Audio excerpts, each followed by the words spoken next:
Hey everyone, it's been a little bit, hasn't it? Yeah. You want to watch me fix a computer? No? You don't? Heh, I think you're lying. We'll assume you're lying. So it's been a while since I did a live stream, and I imagine that with such short notice, not many people have actually noticed that there's a stream in the first place. So, if you don't mind, I'd like to wait just a little bit and see if some more people show up, because I really only see like 2 people, maybe. Yeah, I need to fix this computer today, and I figured why not get back into the streaming swing of things. Alright, the computer is done. It is now a coffee mug holder. Which, you know, for some of these Acers, that's all they're really worth.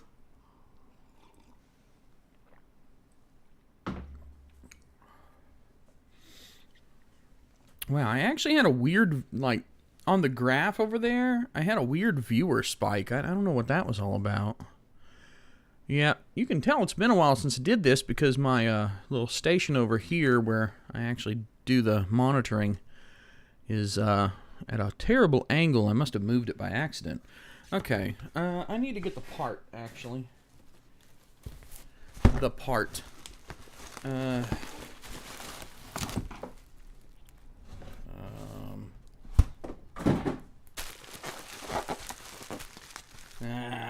Tape.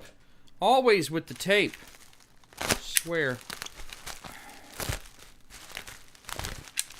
Gotta tape the bubble wrap. Damn it. Damn it, damn it, damn it. Oh, man, I hope I'm not in for a really bad ride. I might be. We'll see, we'll see.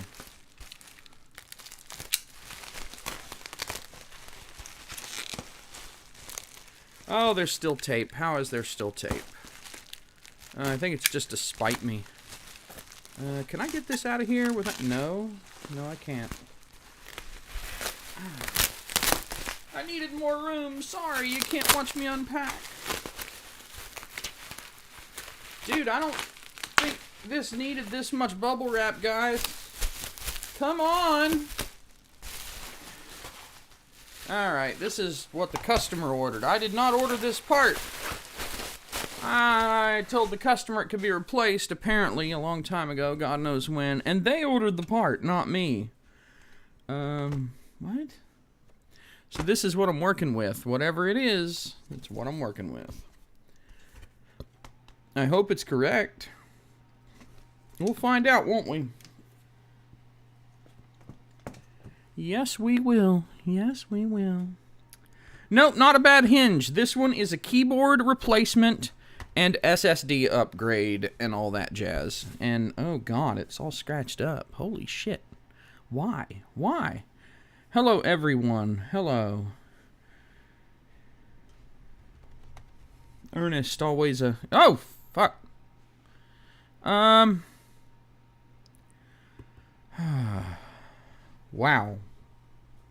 Wow. Okay. That's pretty gross.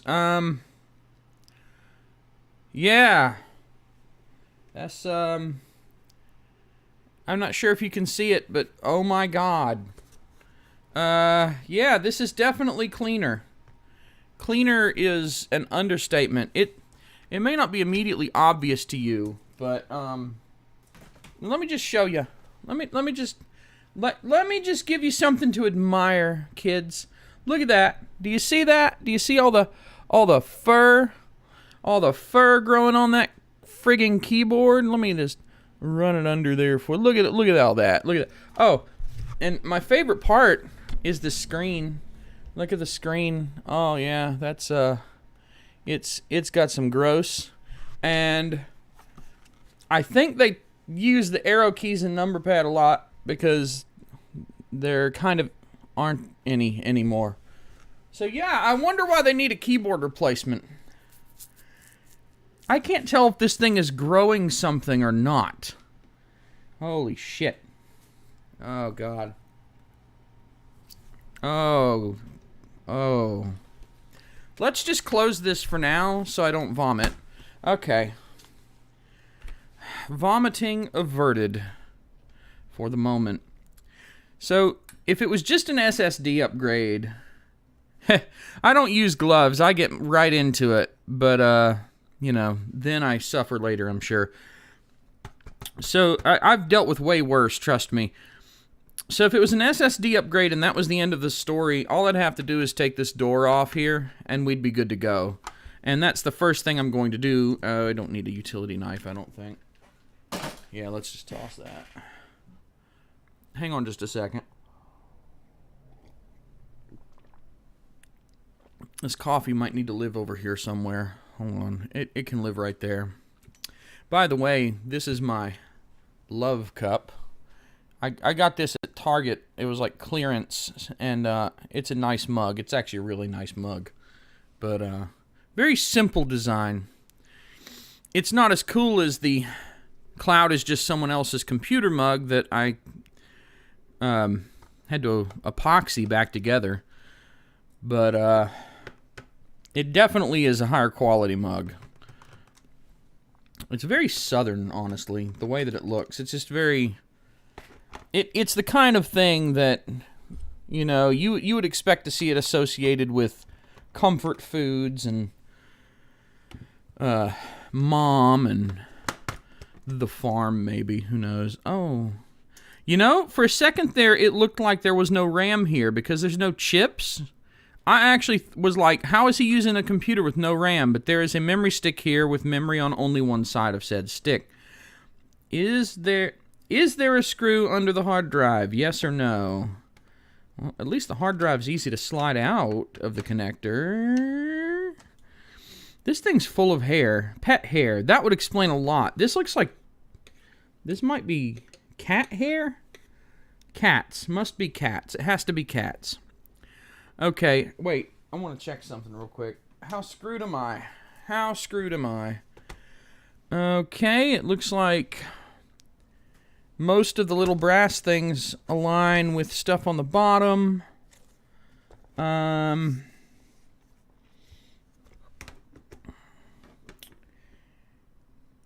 Yeah, I might be lucky. This may be as simple as just replacing the top. And that's it. That would be great. That would be so awesome.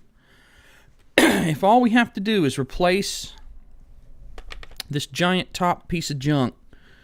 Oh man, what kind of luck would I have? Well, my luck in that regard has a tendency to not hold out, folks. So, oh, we're missing a hinge screw. When we reassemble, we're gonna probably be a little creative in remapping screws, if you will. By the way, this is that wide-angle lens that I spent all that money on. I didn't put the zoom lens on. I figure that you can see roughly what's happening, but you know what? If you want a closer view, I'll go grab the zoom lens and put it on. Just let me know. It'll only take a minute or two. Also, I assume that everybody can hear me. If you can't hear me, I need you to tell me that my audio is bad or whatever. But I am operating on the assumption that everybody can hear me okay. So I actually have never... I don't think I've replaced the entire keyboard on one of these. I believe I've only ever done drive upgrades and things like that. I don't remember ever opening one of these all the way. It's an E5-575. If I did open one all the way, I just don't remember it. But I've done so many computers over the years. What? Another screw's gone. Okay. That's wonderful. 2 screws are missing here? Those didn't just fall out, dude. Some computer guy somewhere... Someone tried to get in this computer at some point, or they successfully got in the computer, but then didn't put all the screws back. That hinge screw's missing. 2 important hinge screws have fallen out. The hinges are probably fine, but, you know, those screws being missing is probably not a good thing at all. Now, based on the part, I'm looking at the part for reference here. Did I get that screw out? Yes, I did. Based on the part, there are 2 cables here that need to be removed before we go any further. So let's get them out of there. Ew, tape. Ew, ew, ew. Yeah, that tape goes straight to the tapey trash. All right. I can imagine how horrible this is going to be to get these wires back. But, oh, shit. That connector fell off. Like, the whole thing just sort of came off. That's not great. That's not ideal at all. And just in case, I'm going to pop this speaker connector off, too. I don't know if the speakers mount to the top or the bottom. There's something blue in there. Boy, I hope that's just thread lock. Oh, boy, I hope that's just thread lock. Oh, shit. All right. Let us enjoy... Oh, shit. Okay, yeah, with nothing to hold the hinges are just kind of free floating there. Okay.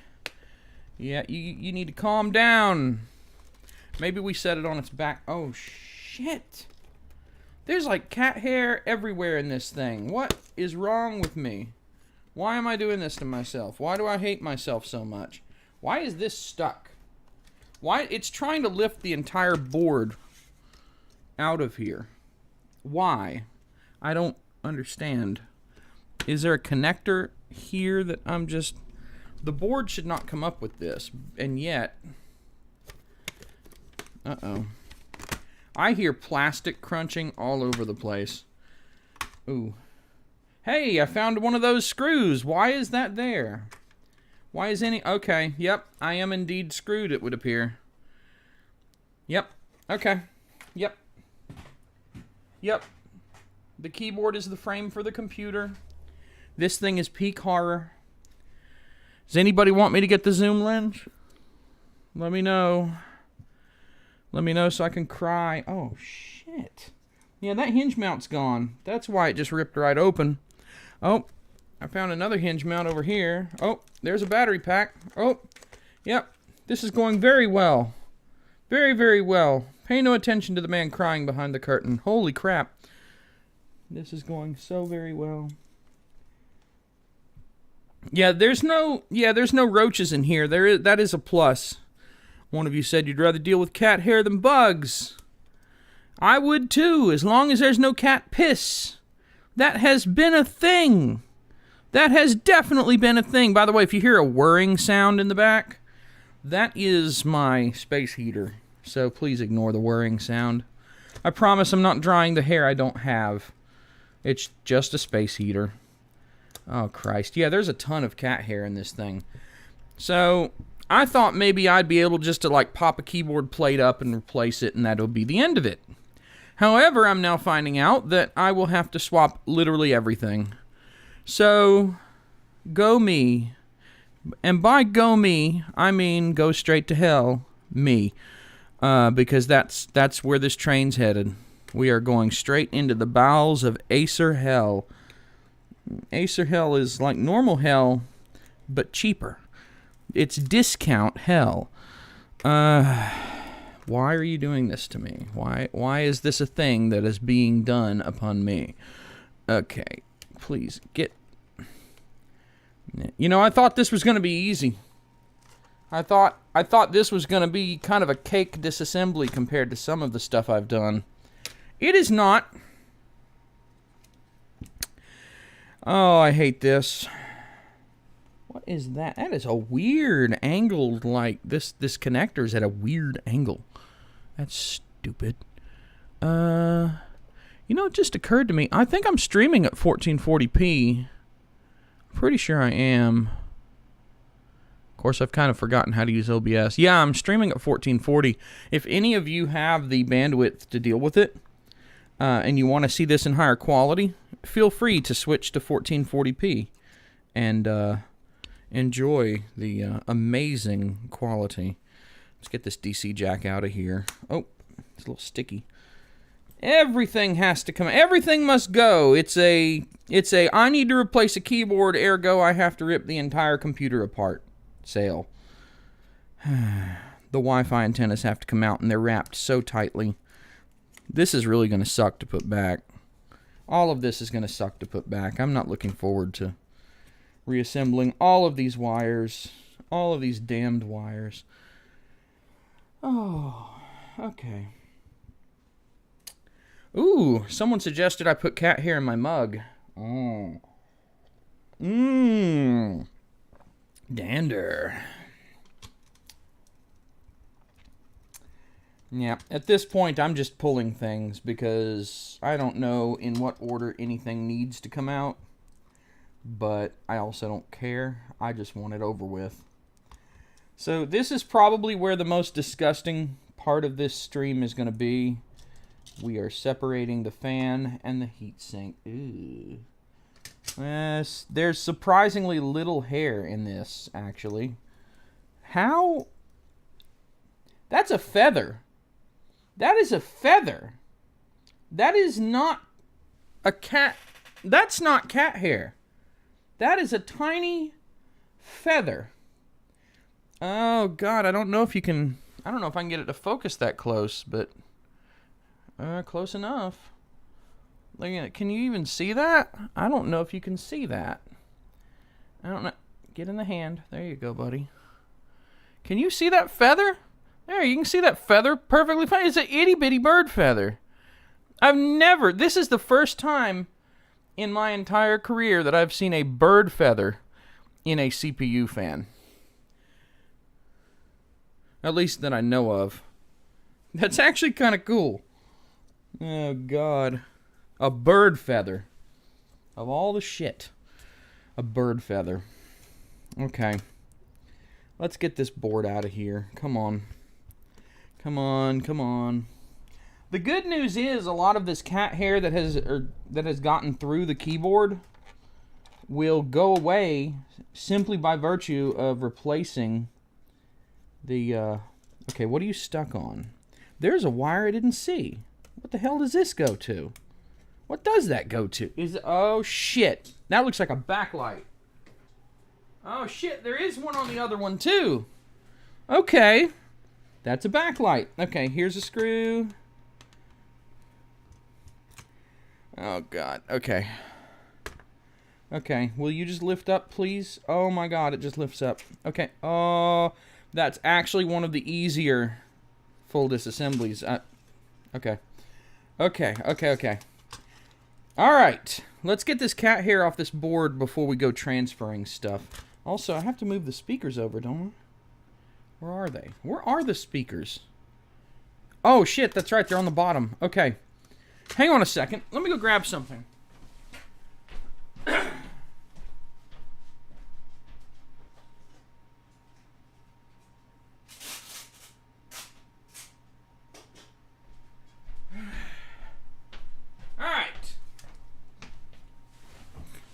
This is packing tape. I think some other places call it like cell tape or something, but this is packing tape, and this is a delicious, by delicious I mean disgusting, cat hair dinner. I hope you can see that. I hope that you can see that and suffer as I have. So my trick for removing cat hair may not be anti-static friendly, but we're gonna plunk down this packing tape periodically and lift up some of the crap. Because cat hair blowing away is not great, but cat hair attaching to a piece of friggin' tape, that I can get behind. Alright. There's none on the other side because it wasn't where the keyboard was, so we'll just move all that out of the way. Now, maybe I can go ahead and just sort of pick some up off of this so when I move it, it doesn't end up all over the building. So that would be terrible. Look at all that cat hair. Oh, Jesus Christ. Oh, yeah, that's just... I tell you what, man, you put this on your burritos and end up in the ER. Oh, Christ. Oh, man, I thought this was going to be just a boring, typical stream where all I do is take a computer part, and instead, here I am dealing with cat hair. I'm dealing with pet goop. And unfocusing camera. Come on, baby. Focus for daddy. I'll make you do it manually, I guess. Oh, yeah, the focus assist. Look at that. Look at all that cat hair. Yeah, baby.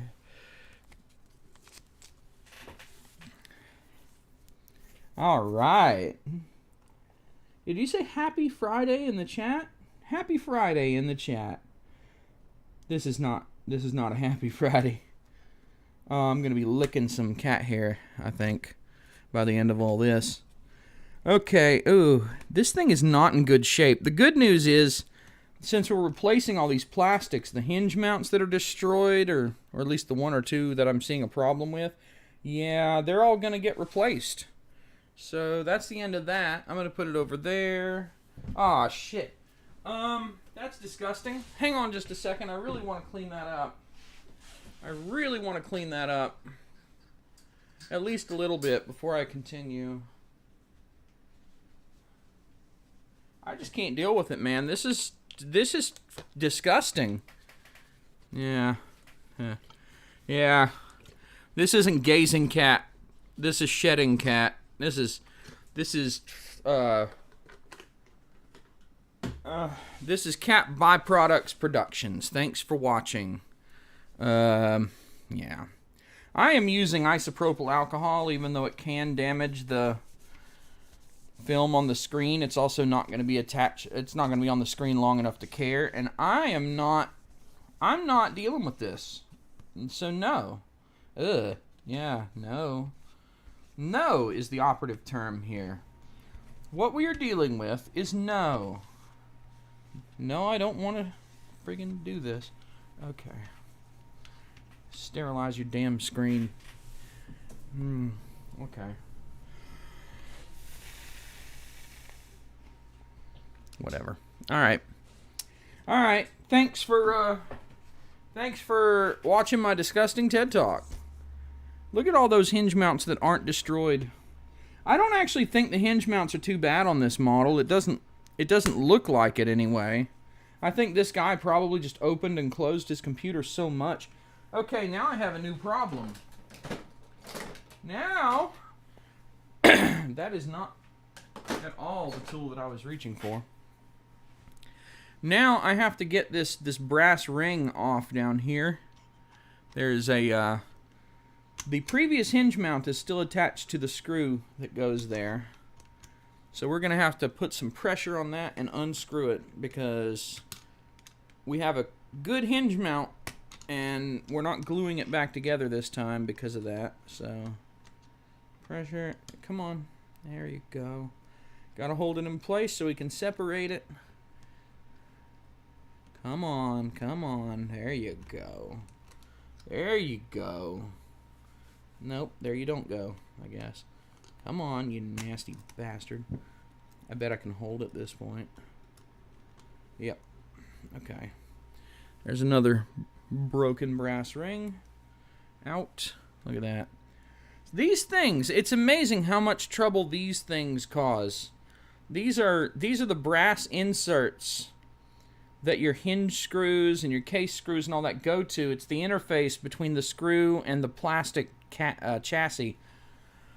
These are the source of all your pain and frustration right here, because what these things end up doing is, you can see the plastic here is broken. The brass isn't going to break, but the plastic around it crumbles as you put more stress on it, and hinges tighten over time. So it's not unusual for older laptops to sometimes lose it, and the hinge mounts just go to bad places.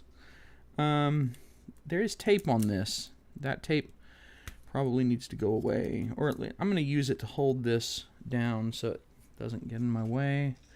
Let's see. I love this black paper hiding everything. Oh no, don't look under there. Oh God. No, don't show everybody my under touchpads. Oh no. Yeah, I need a hand vacuum. You're probably right. Okay. I need more coffee is what I need.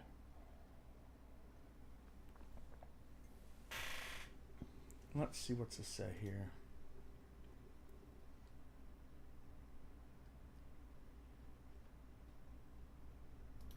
Okay. Sorry, I was checking some messages. Alright, we have to put this all back together. And that's always the worst part. I have to do actual work this time. Oh well. Let me just see how far I can get into this process before I vomit. And maybe die. Alright. I felt that. That was uncomfortable. Alright, let's just put it together and hope nobody laughs or notices. Okay, come on. It is so nasty because I have to actually touch things now. And I don't want to do that. So where did everything go? It looks like it all went here. It's a very odd layout here. Alright, all the wires are out of the way. This goes here. This goes here, so everything is kind of falling into place okay. Good. Okay. The Wi-Fi goes first. This goes here. Okay, let's see if we can get some things in place. Alright. Let's get the hinge down to align the... Yeah, that lined up pretty easily, actually. Honestly, this is probably some of the better engineering I've seen from Acer, which is a weird thing to say to a bunch of people who know about computery things. Oh, Acer didn't fuck up this time. What? Are you serious? Acer didn't do an oopsie? Yeah, no.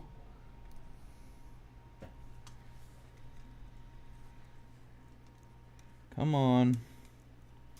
Yeah, I mean, all things considered, you know, every computer that exists, everything that a human being makes is a compromise between different decisions you can make. And honestly, this is really a pretty maintainable computer in the end. It's not, you know, it's going to have flaws because everything does.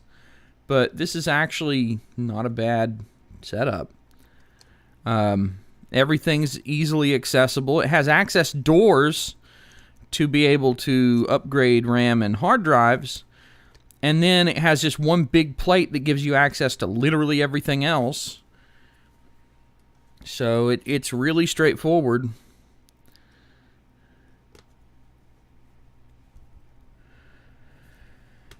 And then I think the motherboard is held in with a whopping like 2 screws here. 2 screws, and all the rest of the screws that hold the motherboard also hold the back plate. So once you've taken the back plate off, you've also taken almost all the screws out of the motherboard.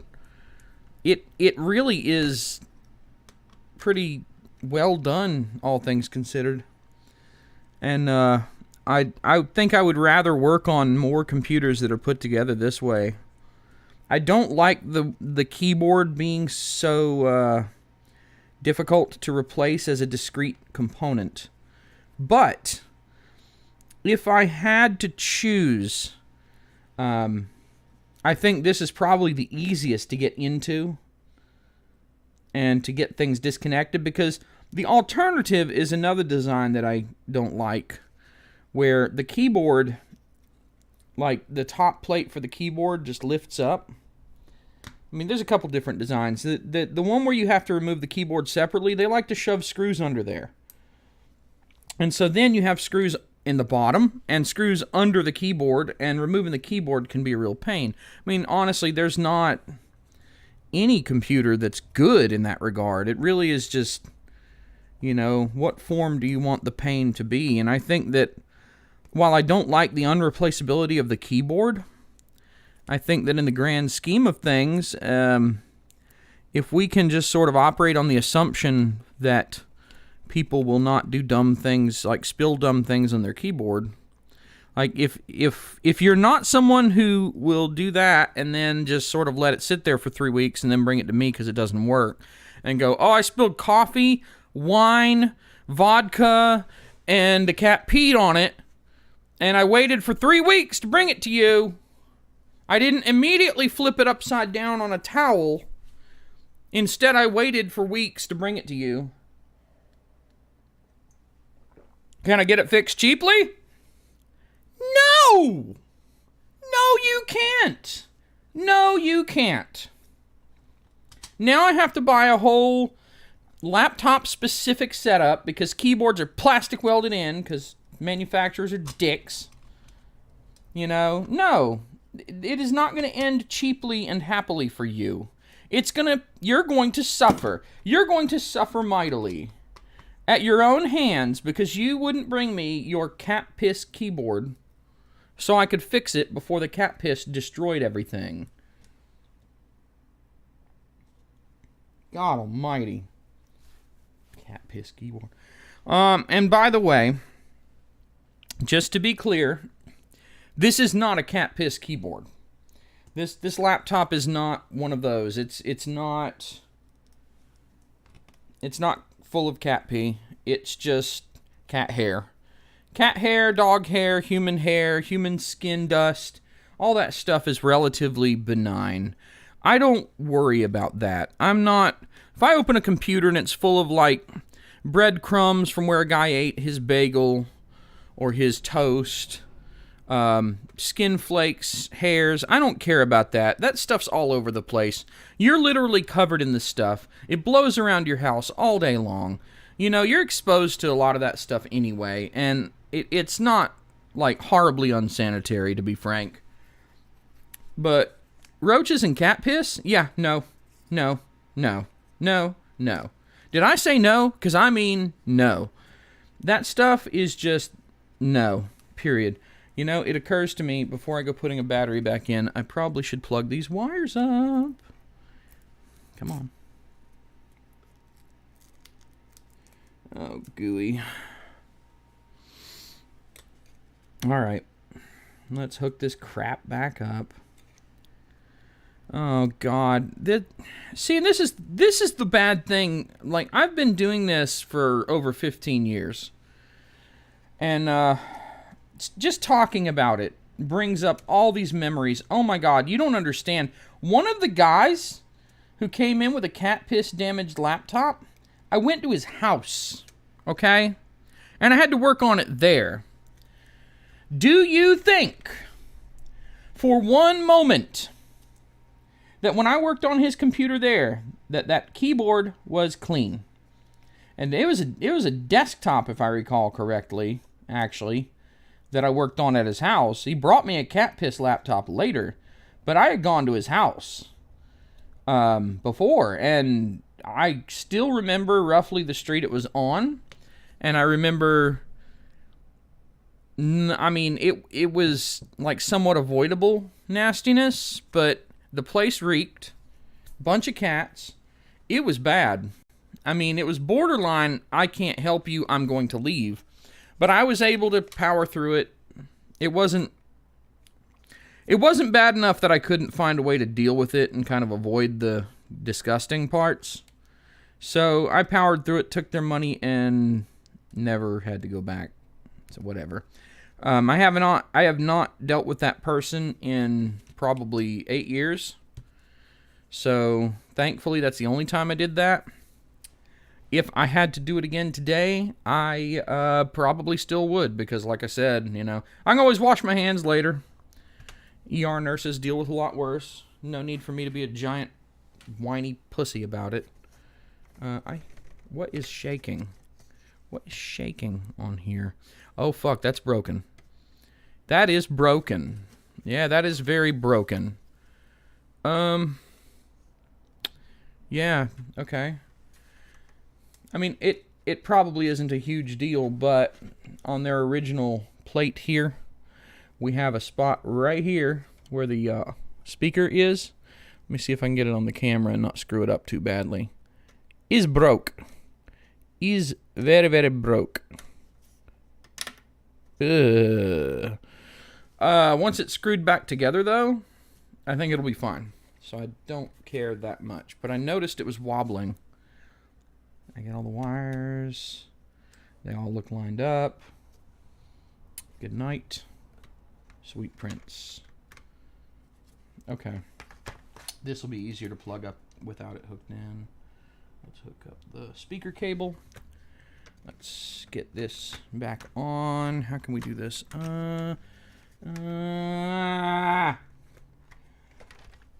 Yeah, I kind of do have an industrial strength immune system. I mean, the thing is, I'm not afraid to get nasty. I work on my own cars sometimes. I leave oil changes to the guys down the road.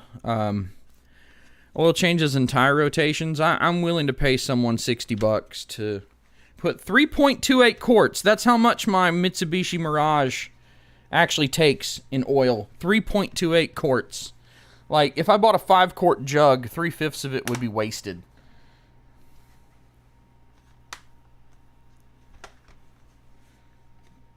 But yeah, I don't mind getting a little dirty, especially if it saves me some money to do so. I replaced the head on my Honda Prelude by myself. I didn't even get anybody to help me, which might have been a bit of a mistake, but I did the whole thing by myself. I had a machine shop rebuild the head, but I did the removal and installation. I don't know if I'd do it again. I see why people get paid $3,000 to do a head job on a car. And I don't know that I ever want to do that again. But this USB-C port does not want to cooperate. It's just, that corner is not going back together. It's just not. It's stuck. It won't go. That dog won't hunt. Or something. Okay. All the ports are lined up over there. Alright, this time I'm just going to click it all together one more time. Put all the screws in and hope that everything kind of goes back together on its own after that.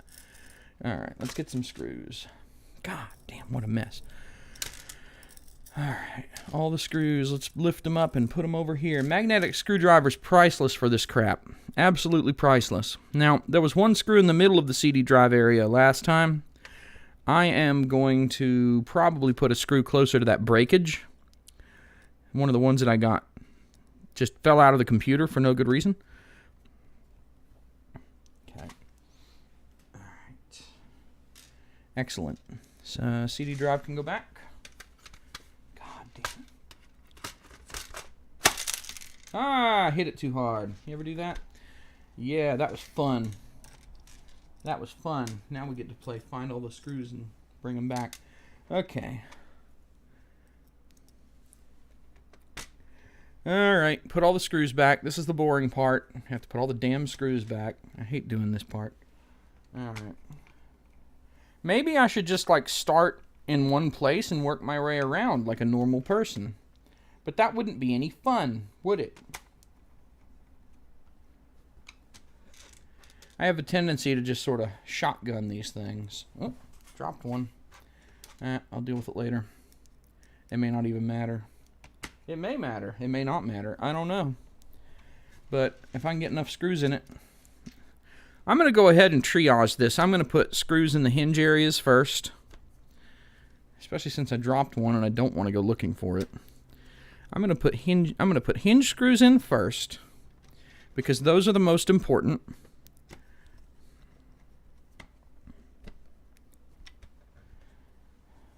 Followed by front corners, especially due to the breakage. We need the front corner. We absolutely need that to be screwed down because it is broken. Can't afford to not have a screw there. Other front corner. You'd be surprised how well a laptop can hold together with half the screws it's supposed to have. It is a little bit shocking. One on the other end of this heat sink, because the last thing we need is the heat sink to get bent. The CPU fan making horrible scraping noises is not something that most people tend to be very receptive to. Go ahead and put one over there. I think I don't really strictly need one in the battery area. Let's put one here in this middle one.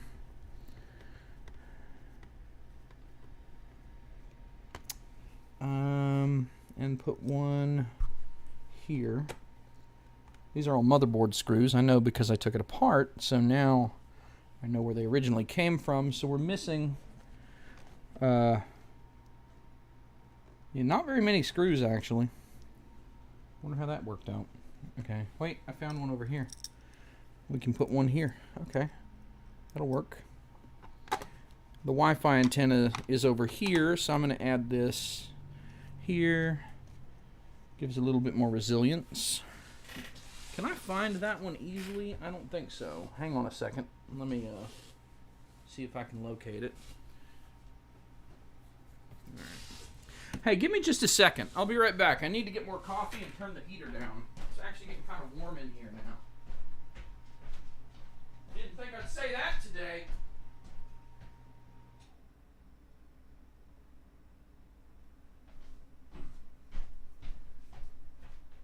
Give me that coffee mug. Need more coffee, man.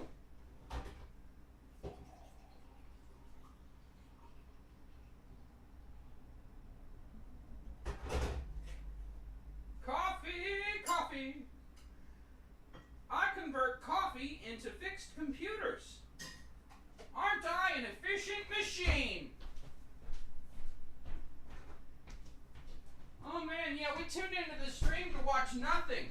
Oh man, so much nothing going on right now. Where's my discussion about cat piss? We want cat piss. We want cat piss.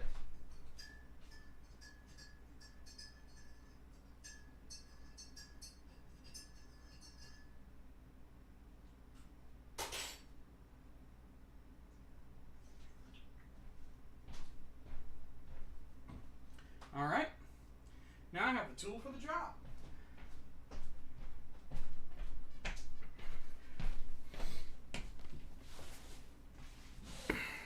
Okay.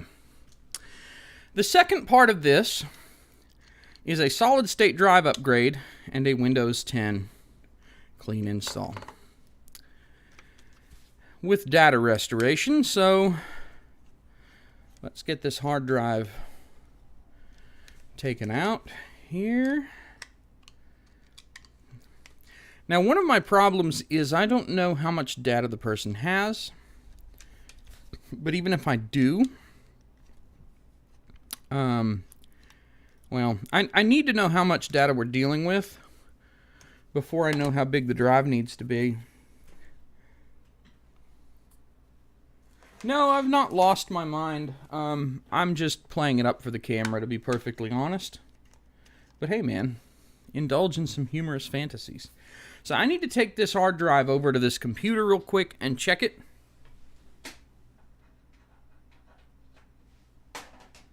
So I'm not going to be visible for a second, but I am going to see how much space is used on this drive. And I might go ahead and do a disk check while it's in here. Local disk E. This person is typical, actually. 64 gigabytes. It's a terabyte hard drive, and this is so typical. They have like nothing. And the guy, when he dropped it off, he was even like, if you find that the drive is really small in it, put a bigger one. Homeboy, you're using 64 gigs on a 1 terabyte drive. You're getting a 120 gig SSD.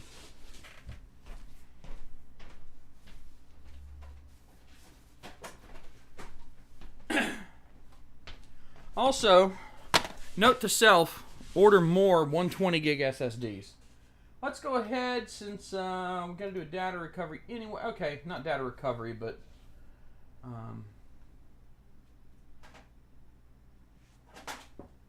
we go. Okay. All right. So we'll set that aside. Now, let's put this in. You know that utility knife that I dissed earlier? And now I have to beg it to come back. Come back, utility knife. Come back. Okay. I wonder how many viewers I lost when I started singing about cat piss. Anyway. Like I said, fortunately this one doesn't have any such disgustingness. I mean, you have pets, you're gonna have a mess. That's just the way it is. Alright, new SSD. Oh, you know what? Actually, in the interest of speeding things up, I I don't know if this thing... Does this have USB 3? Okay, it does.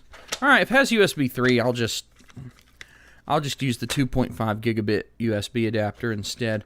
I was going to take the drive, plug it in directly into the server, and do a Windows 10 image drop, but in previous streams, people have been interested in seeing me do the software side of things too, or I pivot the camera around and show you the my proprietary system, which you can find on GitHub at github.com/jbruchon/TRITECH, Tritech-utils, U-T-I-L-S. You can find the scripts there, but using them is another story. It's not the simplest thing in the world. Of greatest note is that the whole take image thing that I use to make images, I never finished that because there's a quirk with NTFS resize that made it kind of impossible. If you run NTFS resize with the, like, it doesn't matter, read only or not, or you know, no action, to see if it'll work, right? You normally would run NTFS resize, see if it'll resize successfully. And, oh, okay, it says that it resized successfully, then let's do the actual resize. Except the problem is that NTFS resize, if it has to do certain things to shrink it or whatever past a certain point, it will do things that make the file system structure invalid and damaged to the point that it's unusable. Like, it will actually corrupt the file system. And then say that it was successful. And there are certain messages that appear that if they appear, it will destroy your file system if you resize it. So I can't use NTFS resize to shrink the file systems in an automated way easily, because if certain messages come up, it means that it actually failed, not succeeded. It means that it'll actually destroy everything that's on the file system, or mangle it really good to where you have to use data recovery software to get it back. I'm going to go ahead and reseat the RAM while I'm in here. It'll trash it, but tell you that everything was fine. We're good, bro. We're still good. We're still good. Yeah, I'm starting to realize where all those screws that I magically found actually came from. They came from the 3 that go here, so now I don't have them. And the screws I stole from that other computer are not long enough. I'm going to have to go find some replacement screws, I think, although I honestly could just probably leave these out. But I'm going to go find a couple replacement screws. I'll be right back.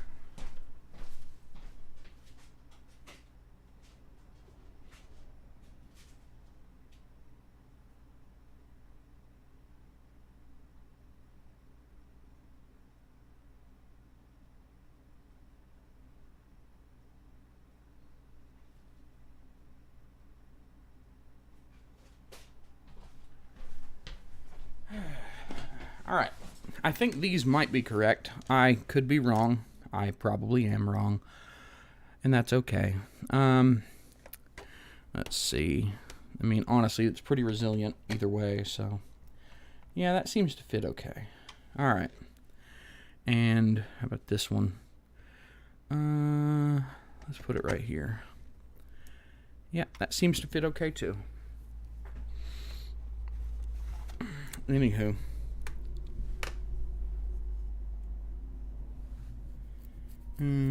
Okay, so now it's software time. All right, give me just a second. I'm going to mute this so you don't have to hear it, because I need to blow my nose. Hold on.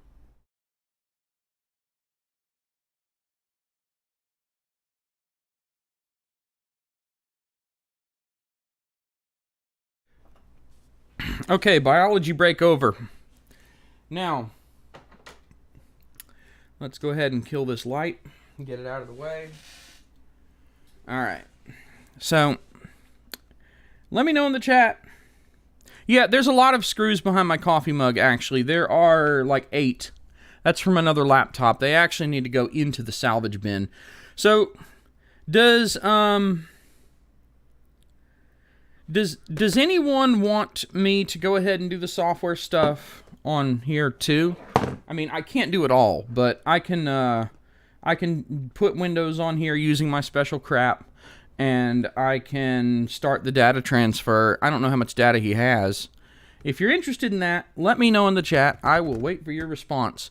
If it's not an item of major interest, I'll just go ahead and end the stream and finish the rest of it silently, like some kind of weird computer monk that for some reason isn't scamming you out of your stuff, saying I'm from Microsoft.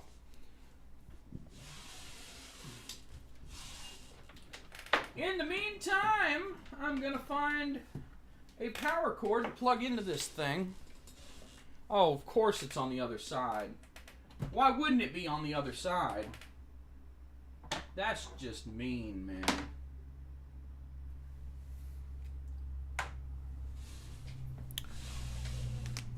Yeah, that figures. That figures.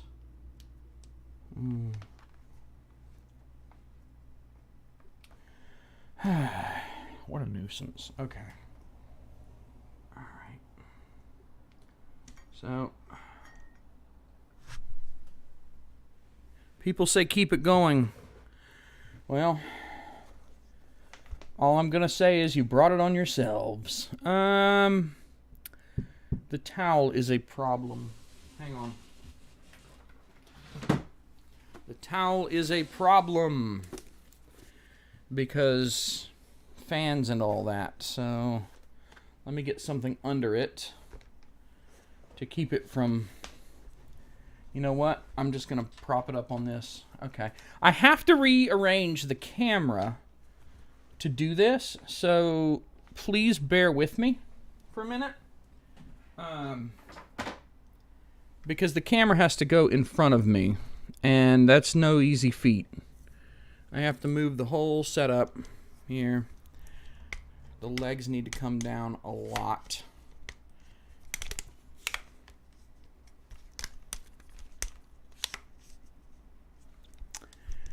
I mean a lot.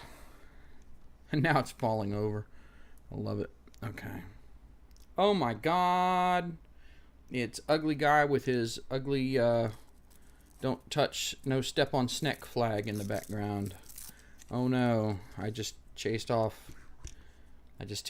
all my viewers in California, I guess. Now I'm going to be hated on the internet because I have a no steppy on snake flag. Ah, what a shame. Okay. Now, we can, let's see what we can do here. Okay. And this has to come down even more than it already is.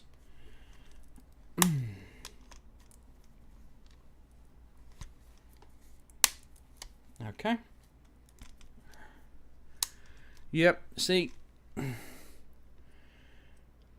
It's not ideal, but it's not remotely ideal, actually. Feels like this might be going a little loose on me. So the biggest problem with this is always getting my hands on the keyboard, because the way this is set up, I mean, it's pretty ridiculous, to be honest. Alright, so everybody can see okay, I assume. I'm going to lock the focus and hope that it's right. Let's turn this on. I always hit F2 to get into BIOS setup to make sure a couple things like secure boot's off, that kind of thing. Come on. Could you take a little longer, please?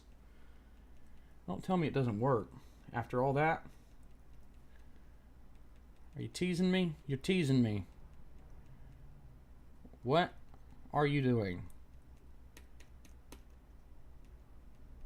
Keep seeing the screen flicker. No, yeah, it is just dicking with me. Great. Thanks, Acer. You dick. Oh, thank you for complimenting my shirt. I appreciate it. I got it at Walmart. Walmart actually sells pretty fun shirts. At least the one near me does. Okay. I'm going to lift this so that the screen is more centered. Can everybody see that screen okay? I just did a focus. Let me know if you can't see the screen. It does do E5-5 boot.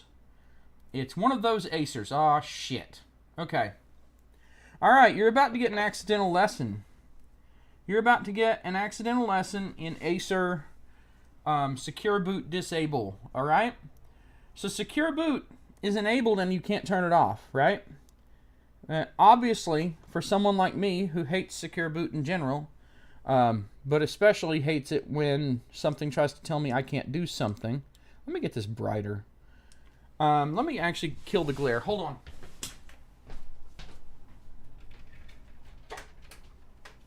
Yeah, it should cut down on some of the glare. Okay. So, Secure Boot can't be turned off on an Acer, right? And you see Secure Boot mode standard, we're screwed, right? So, Secure Boot's locked on, except it's not. This is one of the Acer tricks, okay? They lock Secure Boot on a bunch of these Acers until you set a supervisor password, which I set to X. X. Now there's a supervisor password, and oh look! What's this? All of a sudden, all the security options are available. Wow! So you set a supervisor password, turn off Secure Boot, enter current password, X. Enter, enter, enter. Oh look, the settings are locked out, but now Secure Boot is turned off and I can boot Linux to work on it. So, screw you. I also had to turn on the F12 boot menu in there. I don't know if you noticed. F12, F12, F12. Wait, shit. Oh, I didn't plug anything in. I'm king dumb. Okay. Now, I have a couple things. I have the cutest flash drive anyone's ever made. My beautiful girlfriend gave that to me as a Christmas present a couple of years ago with a terrifying video on it. Hope she's watching this. Alright. And I have to Control-Alt-Delete and F12 again with the Bunny drive in. The Bunny drive has the Tritech service system, which is my bootable embedded Linux system I rolled from scratch. And by scratch, I mean I didn't even follow Linux from scratch. I mean, I quite literally compiled everything from scratch. I wrote my own init system in shell scripts and everything. Oh shit, you can't see that. Hold on. Let's just bear with me on this because, yeah. So one of the things I forgot to do is I need to plug in this. This is a 2.5 gigabit USB Ethernet adapter. It's going to pull packages from the local Bunny disk anyway. Hang on. Let me make sure here. I need to make sure the keyboard data is installed. And now I can set font Sun 12x22, and holy shit, that looks so much better. Unmount it. Unmount everything because we don't need anything right now. And this gets plugged into the computer. And that ENP-OS-2-OFOU2-C2, blah, blah, blah, blah, blah, I don't care. I have this net manager thing I wrote that deals with that for me. Alright, internet's up. Connect to the server using my little CIFS auto mount. Let me try to get this. I think the focal plane's a little funky, but yeah. Okay, so everybody can see the screen okay, I assume. And we're going to go ahead and get this going. So, TT_image drop. SDA is the only drive in the system. Image 6, which is Win10, UEFI, not MBR, UEFI, 21H2. I haven't made a 22H2 image yet. Pro 64. Full means it has all the programs that I normally install, not just bare, which is nothing but Windows. So it's already pre-configured with 7-zip, Adobe Reader, LibreOffice, Firefox, blah, blah, blah. Now, we're dropping over 2.5 gigabit Ethernet to a 120 gig solid-state drive. This is the speed of the compressed data being copied. So right now we're installing Windows 10 and about 13 programs and a bunch of customizations at a speed of probably 500 megs a second if you count the decompression. This is the compressed data transfer, not the decompressed data transfer. So yeah, we just installed Windows 10 and a bunch of programs in, what's the time going to be? Time it for me. 40 seconds. Although it has to clear the caches, which is what it's doing right now, is syncing before it remaps the partitions. Let's just call it a minute. So yeah. Alright, reboot. Because now we're going to boot into that Windows 10 install. And just want to show you guys that like automation is awesome. If you've ever installed Windows 10 from a disk or a USB drive or whatever. Hey, SOS, I use Firefox. I also use Brave, but Firefox is my primary browser. And I use uBlock Origin to block ads. I put ads on all my videos because I want to take as much money away from Google and give it to myself as possible. But I am more than happy for all of you to use uBlock Origin and Sponsor Block to block all the things that you are not interested in dealing with my videos. Because I'm that based. So, the raw data dump from the server to this SSD in this computer.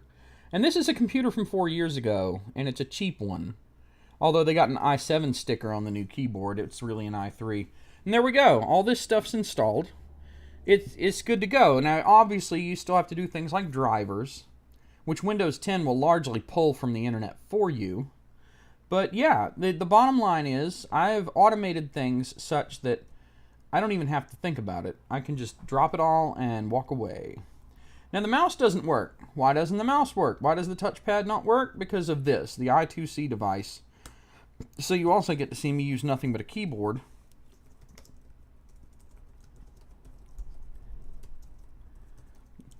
I have all my computer stuff under a read-only, not very password-safe Samba share. So what we're going to do is in administrative mode there, I have hooked up to the server under an admin command prompt and drivers, system, and it's probably some I2C thing.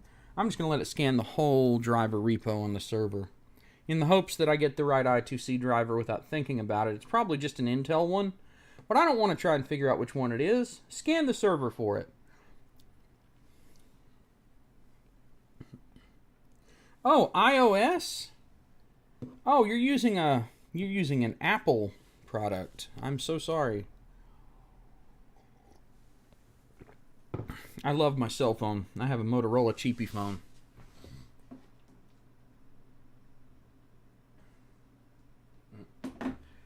I've just been warned by a customer that they'll arrive in an hour. You know, it's funny. I put my personal cell phone... Yeah, oh no, that's not funny at all. The drivers installed from Windows Update while I was scanning for them, apparently. I don't know. A request for the HID descriptor fail. I don't think that's true. I think you're just an asshole. But we'll humor you. Now that it's already scanned the whole server... And that, oops, I hit enter and that was stupid. Why did I do that? What's wrong with me? Don't answer that question.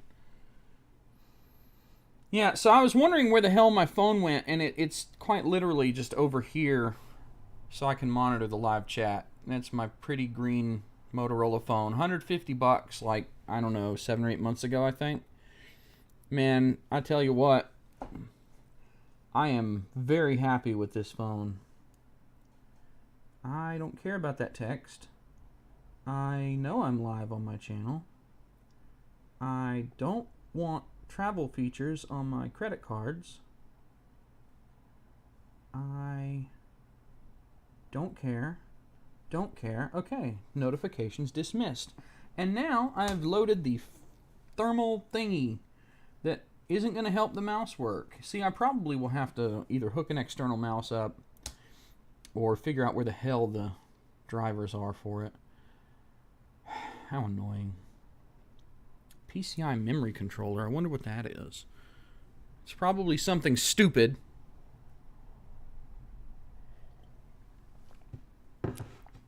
Ooh, a power management controller. Cool.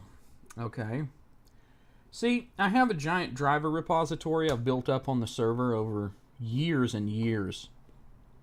And I've got them categorized loosely. So that if I know, for example, I need a sound driver, I look through the sound folder, not the video folder.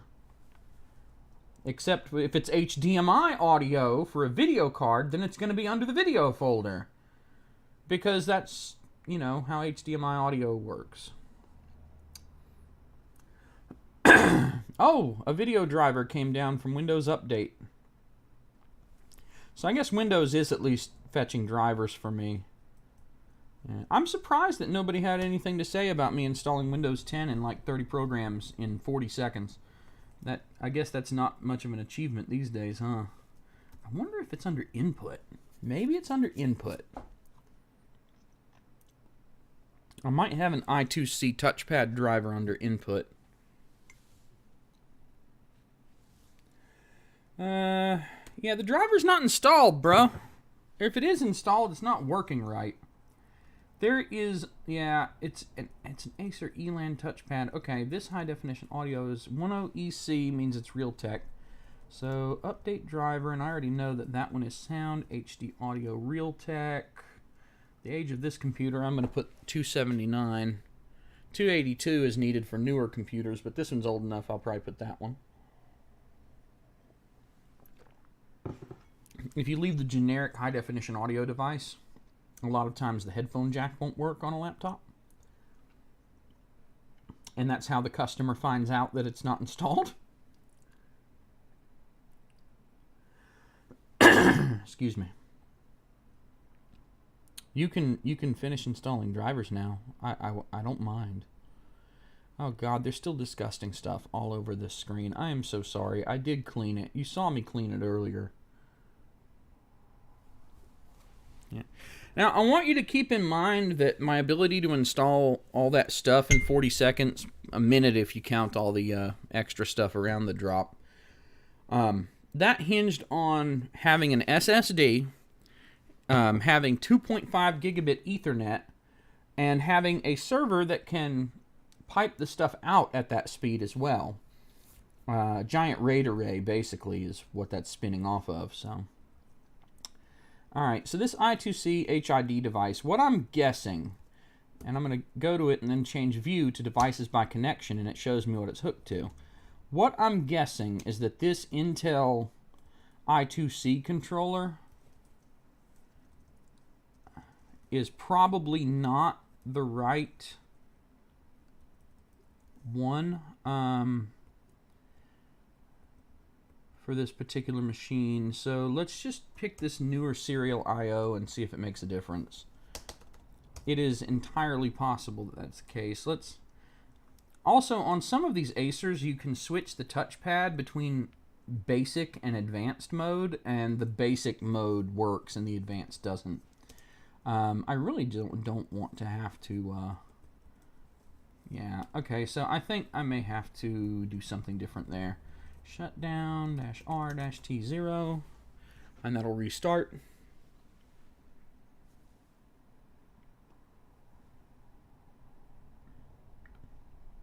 Oh, you noticed my taskbar. Oh yeah, I'll show you that. Give me just a second. I mean, it's a cheap Acer with an SSD upgrade. It's going to take more than a second to boot.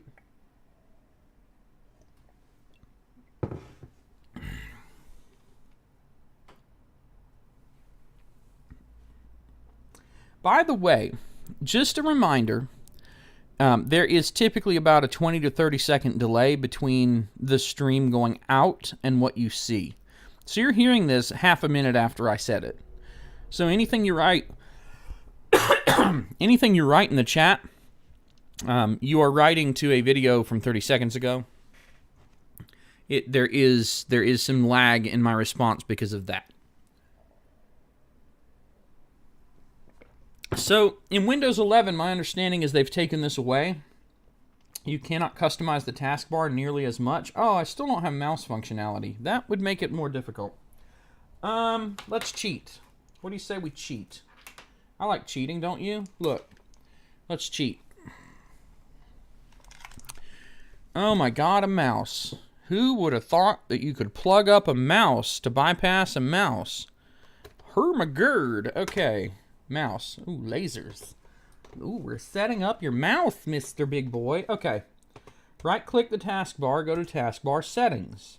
The settings I'm using to get what I've got... Oh, shit, I have to activate it. Well, I don't want to deal with that right now. Hold on just a minute. I have a super secret activation method, and I'm going to hide it. So I'll be right back.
Okay, sorry about that. Even though what I do is legitimate, the problem is that the tool that I use to do it is picked up as a hack tool by every antivirus on the planet. And I don't want to risk that showing how to do that on YouTube might somehow get me a strike. So I'm just not showing it. Sorry, some secrets have to stay secrets. But if you're interested in looking it up, the method is called HWID-gen, G-E-N. You can find all kinds of different things that do it. Basically, it generates a key, or generates a signature for the computer and sends it up to Microsoft's licensing servers, and Microsoft just hands out Windows licenses like candy. On my channel, you can actually find a really long way to do it for older computers that you can still run Windows 7 on to generate a genuine ticket and then pull it into a Windows 10 install. But anyway, the bottom line is Microsoft hands out free Windows 10 licenses. And I'm more than happy to take them so that I can get access to GPEdit so I can turn off updates for people. Anyway, let me show you what I did. Right-click taskbar, go to taskbar settings. No, it's not KMS. It's a legitimate digital license. It is not a KMS hack. All right, so what I've done in here, and the thing is freaking out because it's on this, I can use it on the towel, okay. What I've done is small taskbar buttons, so you'll notice that immediately gets rid of the search bar and forces it to an icon, and shrinks the taskbar by about 1/3, and all the icons become small. Then down here, where is it? Combine taskbar buttons. Never. Which means if you open a bunch of file explorers or whatever, you can see all of them at the bottom. That dumb thumbnail thing that pops up, yeah, you don't have to deal with that to find things anymore. Now everything has its name right beside it. They took this away. In Windows 11, they took a lot of this kind of customization of the taskbar away, so you can't do that. The whole always hide labels, well, now if you open File Explorer, you don't see the title, and to see what windows you have open under it, you have to hover, wait, go up, and pray that you don't accidentally, like, move away and click the wrong thing or whatever. But, like I say, here's the default way of looking at things, right? This is the default way, right? I don't like it. When taskbar is full, well, that'll work until the taskbar is, quote, full, Oops, too many File Explorer windows, now you're not allowed to see what they are. Fuck that. Never combine. And now I can at least see what they probably are. And then, small taskbar buttons, well now, because you've made the buttons smaller, there's a lot more room on the taskbar. And I also go to notification area, select which icons appear, and check always show all icons in the notification area. So I can see everything that's down there. Windows 11 took this away too, and you have to manually tick every single one of these. And if a new one is added, it can go into the stupid hidden area just like the others. So yeah, that's my taskbar customization. That's why it looks so small and has all the nice names on it that you may not be used to.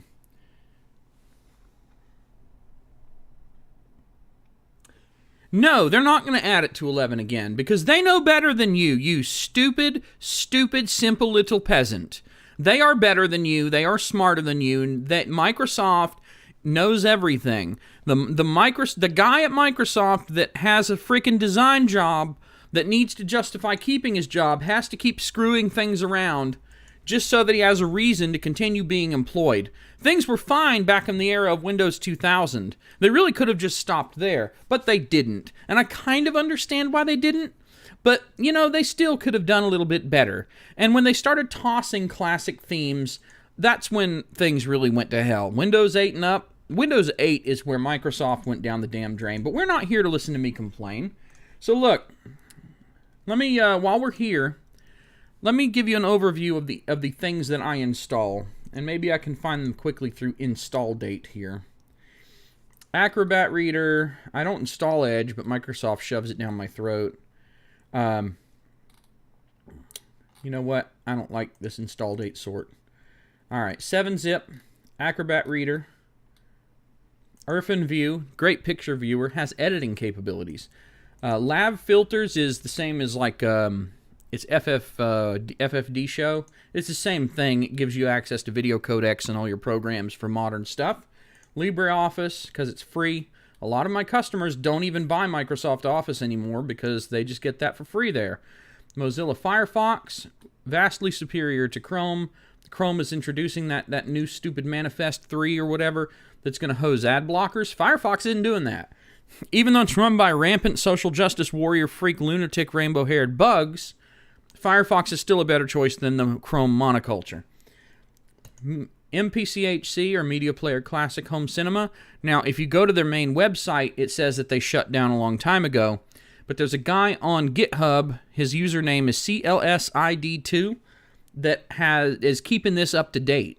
So there's actually a lot of neat features there. Patch Cleaner is a fun little tool that you rarely ever need to use, but it lets you clean up after bad Windows installer removals. Like junk installer packages that are abandoned, you can clean them out that way.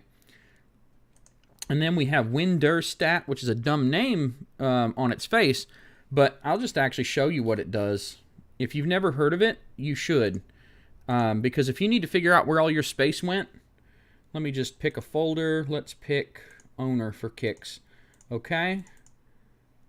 There we go. It scanned the owner folder, which is the user account, and it shows a breakdown of space usage under that folder, both visually, per extension, and just in a folder tree that you can click on these squares and see what they are. Is it a coincidence that most of the space is taken up by Edge? No, probably not, because Microsoft hates you. So yeah, that goes on every computer by default at this point. I give it to everyone because I've actually had several customers who called up and said, oh, I'm out of space for some reason. And I go, oh, let me run WinDirStat over remote for you.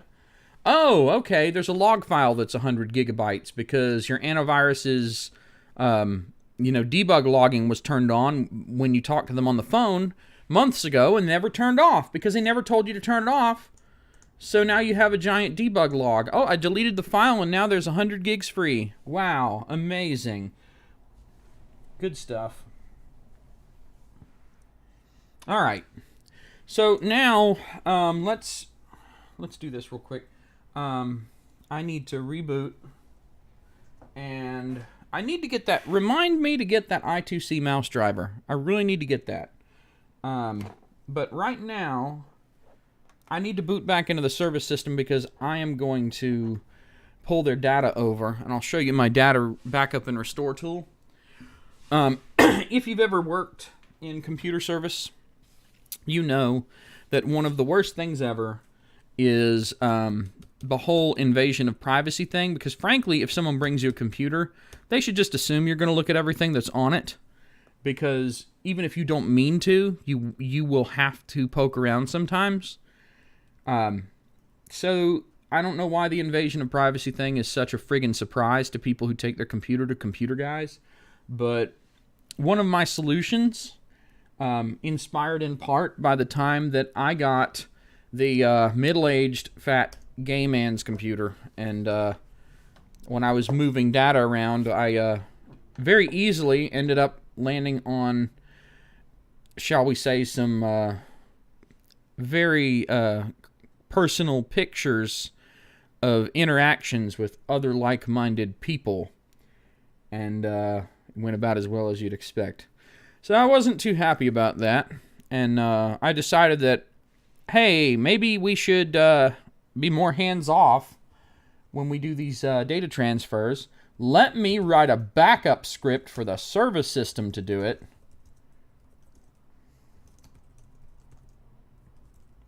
I have to, the font things don't install automatically. I have to do the font thing. And maybe I should reconsider that, because some of these screens are such high resolutions. Alright, so... But yeah, I wasn't too happy about that, and I decided that it would be better in general if we could just be more hands-off on customer computers. So I wrote this backup script, and I've been developing it for as long as the rest of this stuff I do.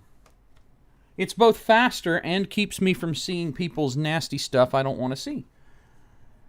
It also keeps me from seeing people's nasty stuff that maybe I might have been interested to see at one point. Except, you know, the truth is, if you're a good computer guy, you don't care. You just don't care. At some point, it's like, people are people. They do what they do. I don't give a shit. I want their money. I do not care otherwise. Alright, TT cleaner -N so it doesn't do the long file thing. I'm going to skip the... I actually have this rigged up to where it can communicate with my database, but I am not going to do that for this one. I'm not going to catalog it. So I disabled the client for that. Yeah, you mentioned Windows Defender in the chat. I tell people just to use Windows Defender. The truth is that security software is kind of pointless. Most of it... here's the thing. The biggest risk that end users face today is actually scammers. You let someone on your computer, it's all over. End of story. So the biggest risk is actually scammers. It's because of all the security enhancement stuff and all the security software that's floating around out there. It's actually very, quote, expensive, shall we say. And this is kind of dark. I'm going to turn it up a little more. No, I'm not. It's a little expensive to target people technically, to go after vulnerabilities. That requires a lot of skill and effort and a lot of luck, honestly, with all the security lockdown stuff that's gone on over the past decade. You know, the security model in Vista kind of put the first nail in the coffin, and they've amped it up over with each Windows revision to the point that now Windows 11 even has like core isolation, which slows everything down, but whatever. It's too much trouble, man. It's too much trouble to target someone with a technical attack. So instead of a technical attack, just scam them. The human is the most vulnerable part of the computer. Just scam them. You know, get them to land on a web page that makes their computer start talking to them, that says, don't shut down your computer or everything will be gone. You know, call Microsoft at this number and keep beeping and full screening so they can't figure out how to close it. And they freak out, and fear causes your rationality centers of your brain to shut down. So when you're in fear, you won't think about the fact that it might be a scammer. You'll just call the number in the hopes that whatever horror you have stepped into will go away. No security software is going to stop that. Then you have the scammers to get on your computer, have you download TeamViewer or AnyDesk or any other number of remote access, just like Ultra Viewer. But there's a bunch of remote access software out there that's perfectly legitimate, used by countless computer technicians on a daily basis. And the scammers use it too. The antivirus has no way of knowing that you're interacting with a scammer and not someone trying to legitimately help you with your PC. So they use legitimate software that won't be picked up on antivirus because it's legitimate to get in your computer. You're the one who let them in. There is Windows Defender, Norton, McAfee, Komodo, ESET, Nod32, Kaspersky, you name it. None of that shit's going to stop any of that. And it's easy. It's easy to trick normal people into giving control of their computer to some scammer in India or Pakistan. So yeah, whenever I see anything, why is this not doing anything? I assume it is doing something. Yeah, it is doing DU on the Firefox cache, which means the Firefox cache must be colossal on this computer, which means that I am deleting everything that you see being deleted by this cleaner is stuff that's not getting data transferred to the new setup. Over 1 gigabyte of Firefox cache entries not getting transferred. Imagine how long that would take to spin off this 5400 RPM hard drive onto this SSD. I nuked 1 gigabyte. It took a couple minutes to nuke it, but imagine copying a whole gigabyte of garbage, probably hundreds of thousands of files. The metadata alone would take forever to update. So yeah, there's another 128 megabytes of temp files for probably IE. Explorer thumbnails, look, more Mozilla stuff. It's not the same as Firefox, but yeah, so you get the idea. There's a lot that goes into this. AVG has become bloated. Okay, I'm sorry, I haven't been paying a lot of attention to the chat, but let me tell you about AVG, okay? AVG, many, many years ago, was purchased by Avast. Avast, apparently, from what I can tell, sort of switched their engine to the AVG engine, but also hybridized in some of the Avast stuff. Avast software also bought CCleaner, the thing that I love to put on people's computers to delete junk files that Windows Disk Cleanup doesn't, because it deletes it from a bunch of other programs. Well, they junked that up with pop-up bottom right corner ads just like Avast has. They also bought an extension that I used for all my browsers called I Don't Care About Cookies that get rid of the stupid EU cookie law, do you accept cookies barriers that you see. That's the EU's fault, by the way. The cookie law is the dumbest fucking thing I've ever had to deal with in my entire life.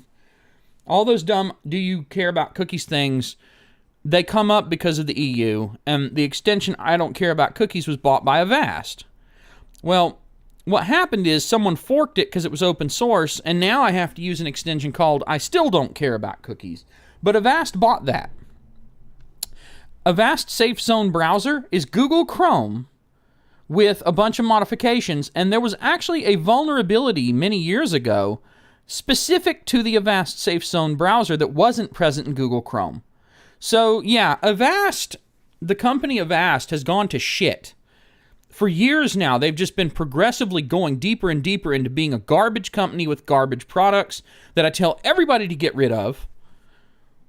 Yeah, okay, so the paging file was 10 gigs. We can ignore that, but the bottom line is that, remember I said there was like 67 gigs used? Now there's 45 gigs used, 46. All right, backup. Let's do the main backup. The target device is SDB, and yep. And X, because we're not going to use that. Mount. Wait, I didn't mount the SSD. Hang on. Let me get it to where you can see what I'm doing. I'm doing a direct drive-to-drive copy. So, mount SDA4. So it gets a little bit more arcane. It's not quite as automated. All right. Backup. Don't run the cleaner. I already did it.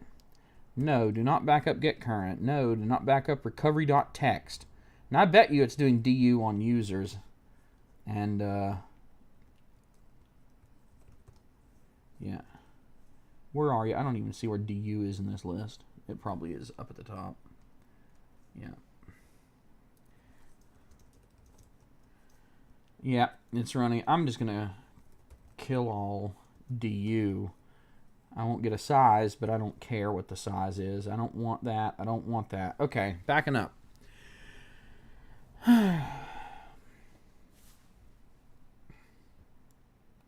I am sorry. I just realized that this is actually pretty far back from the screen, and you might be having some trouble due to the glare. I'm sorry. I didn't realize.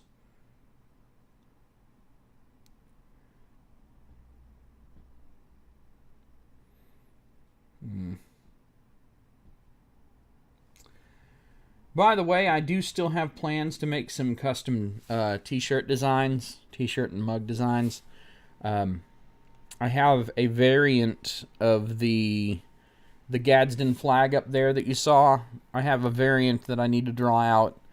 But basically, the resist fist, the whole like the big like blocky black fist with like the cross finger thing in the middle that is representative of all the psychotic authoritarian types that think they're like resisting evil in the country because they're all just LARPers.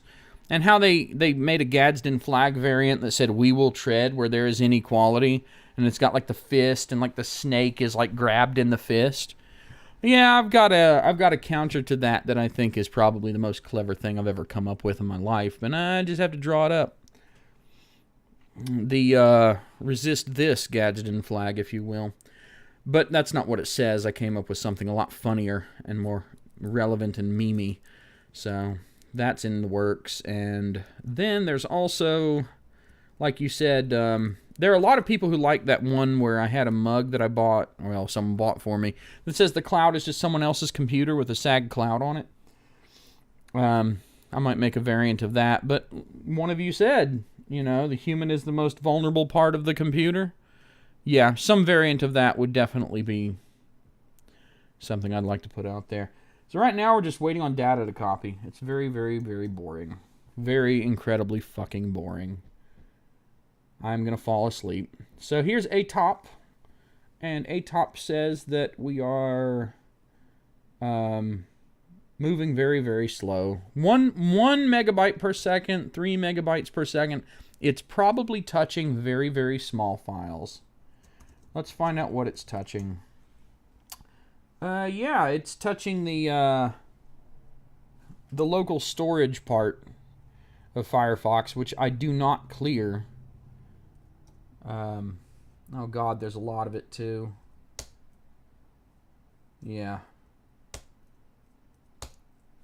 But notice that when you deal with little files, the metadata handling, reading the file names, reading the directories, copying that tiny bit, there's so much flicking back and forth that your megabyte read per second drops precipitously. It was at like 1. Now it's at 36. Why is it at 36? And why is it down to 4? Well, if you actually look at what's going on, yeah, it's doing more storage stuff. Can't say I'm surprised.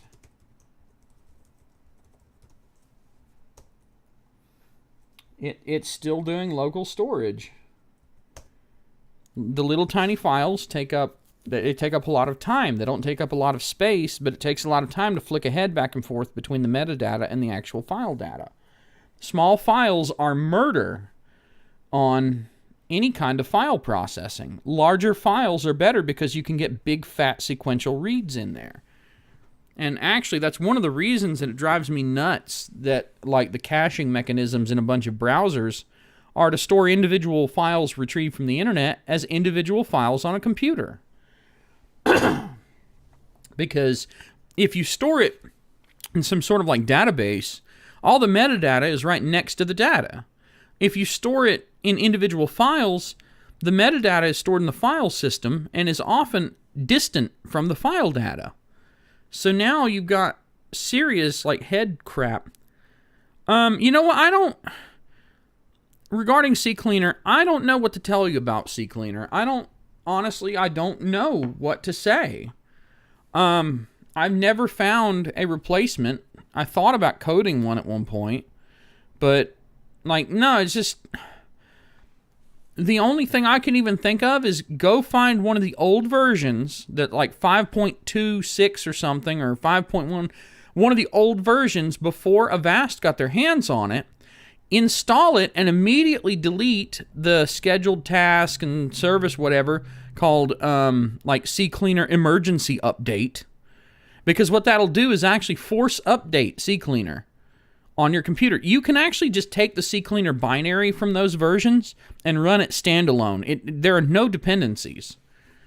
So if you can find a version of CCleaner, honestly, even newer versions of it would probably be okay if you rip the binary out and throw away the rest. Like, install it, go find ccleaner.exe under Program Files, x86, CCleaner, copy that to your desktop, uninstall the program, and just run the binary. Now, I don't know because I haven't tested it, but I'm not willing to do that.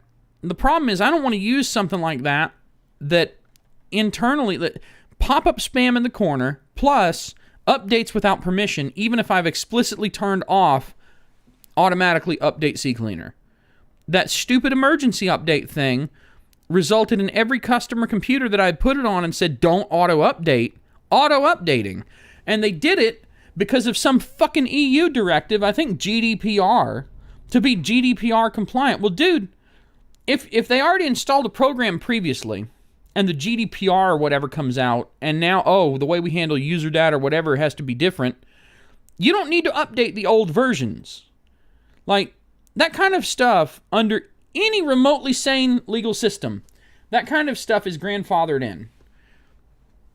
Like, okay, it didn't work that way before. And it makes me curious, because if you're not sending user data back to your company in the first place, you know, as you shouldn't be for a tool as simple as CCleaner, if you're not sending user data back to your company in the first place, then why do you need to update the program, forcibly so, to comply with new regulations regarding handling user information? Why do you need to update a program that should be standalone, functional offline? Why do you need to do this? All right, it's done. So I don't know how much we backed up, and I don't care. But we'll find out later, I suppose. Actually, let's look now. We used du space -sh, disk usage, summary, human readable. We used to call it the douche command, dush. 2 gigs. There's friggin' 2 gigs of user data on this computer. 2 gigs, dude. 2 gigs. Let's switch back over to the network card and get this mouse situation fixed. Call the customer and tell them he can come get it.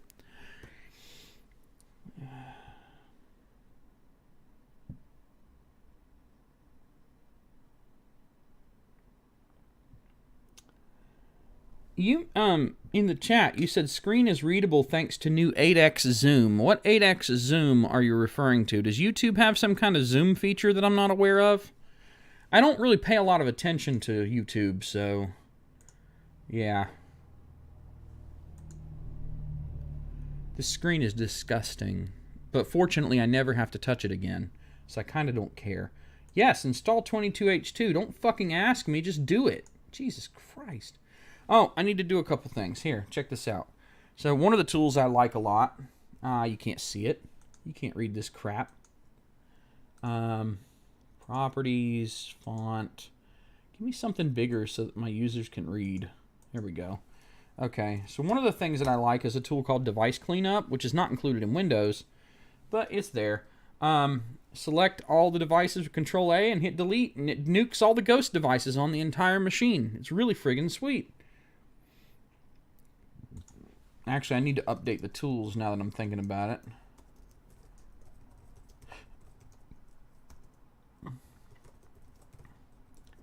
I install some tools directly to the Windows folder. And this is how I do it, because I suck. Alright. Alright, yeah. And that should... Actually, it just occurred to me. Yeah, I made a mistake. Great. I'll just have to do it again. Device cleanup can't be replaced when it's running.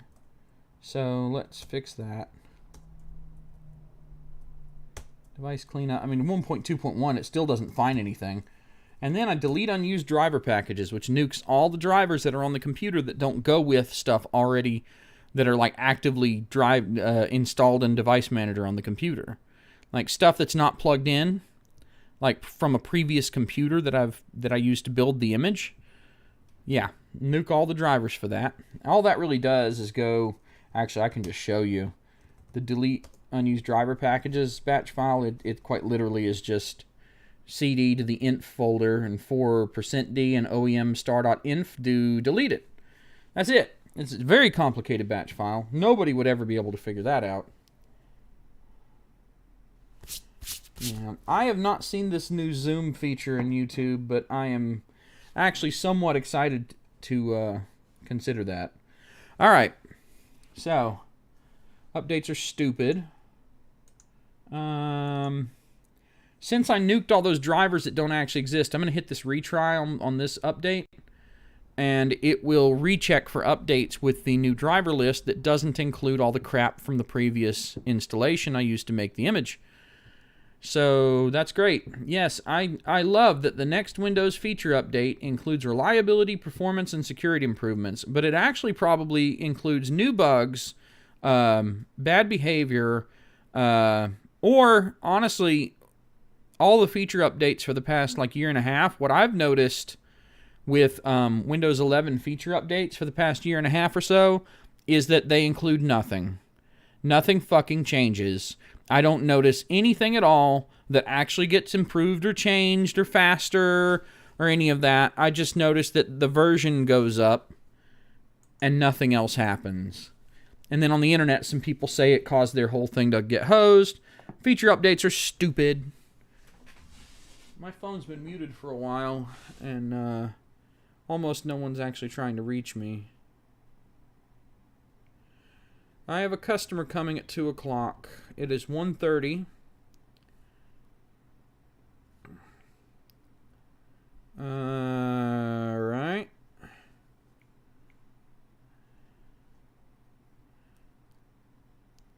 Yep. Okay.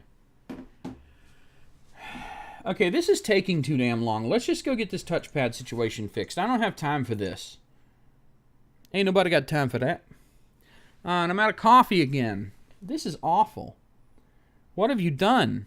What have you all done to me? It looks like my live chat. Thank you for loving Firefox. Fuck you. You and your stupid fucking customization bullshit. I don't want any of that. I don't care about any of that. Just let me use my damn browser. I don't know exactly which model number this one is. Maybe I can find it under MS Info 32. I don't think that's it. I don't remember what the model number is. It's on the bottom of the computer, but I don't really feel like flipping it over if I can help it now that I have this nice camera setup going. But maybe I don't have a choice. Hold on just a second. This is stupid. E5-575 33-8M, or maybe BM, which would be appropriate. Bowel movement. That's the Acer. It's a bowel movement. Yeah. Damn, that is kind of bright, isn't it? Is the focus still good? Okay. E5, alright. E5-575 33-8M, I think it is. I think it is. By the way, in case you don't know, Acer, eMachines, and Gateway are all the same company. This is not working. I entered my model number. Where is it, asshole? Do I have to turn the ad blocker off? Are you fucking kidding me? Do I have to turn off my ad blocker to be able to use your dumb shit website? I hate you, Acer. Fucking cookies. Did you see that? Fucking cookies. It's a BM, not an 8M. I was right about the bowel movement, and I did have to turn off my ad blocker. What? These are articles. Fuck you. Fuck you. I don't want articles, you stupid, stupid Acer. I don't want articles. I want fucking drivers. Give me drivers, you dick. Oh, wait, to turn my ad blocker back on. Is this really what we're going to do?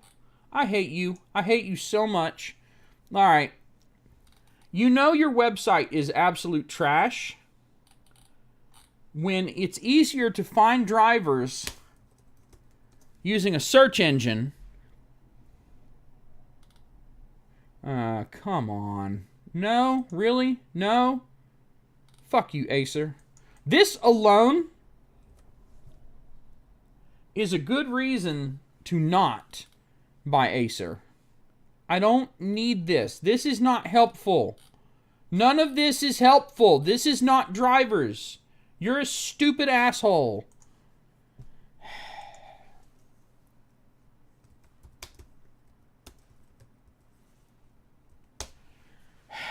Okay, we'll do it the hard way. Oh my God. It says 11, but it'll probably work on 10. We'll download a driver from Lenovo. Maybe that'll work. Maybe it'll set the computer on fire. I don't know. I have no idea if this is the correct driver for this. But Acer won't give me any drivers. So what am I supposed to fucking do? Fuck you, Acer. Fuck you.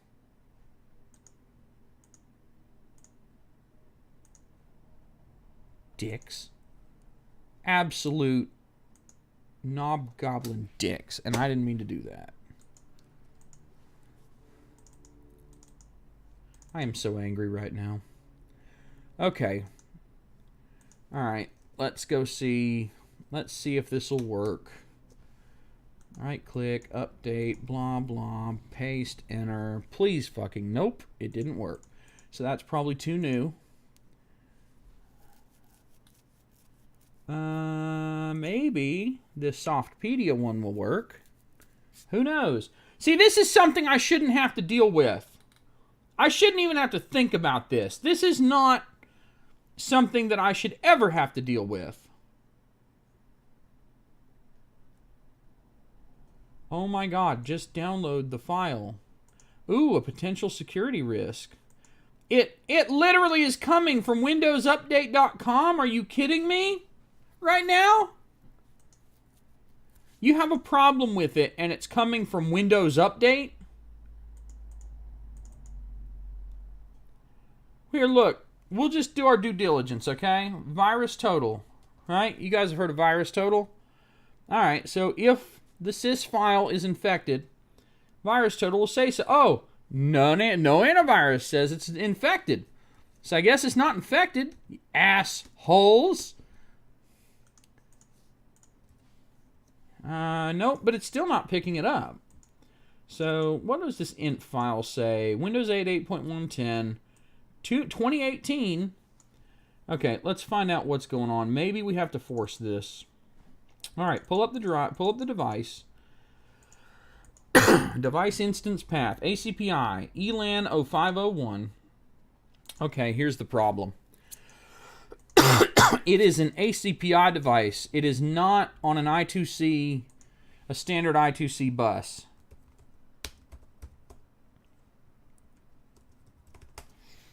It's an ACPI device. Okay. Oh, surely not. Surely fucking not. Hang on. If it's an ACPI device, let's try this. Update. I have a whole folder just for that. And maybe if I would have not been a little baby and actually looked, I would have noticed that. But yeah, ACPI driver. What ACPI driver is that? What are the details of this ACPI driver?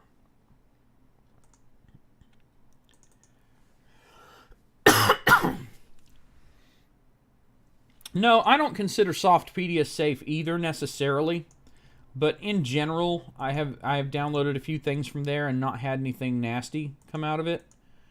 So I don't worry very much about it.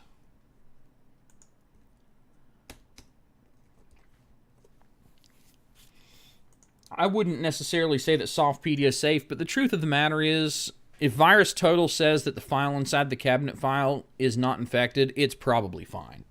So, you know, there are ways to check these things, and I checked. It just says ACPI driver. It doesn't say what it is.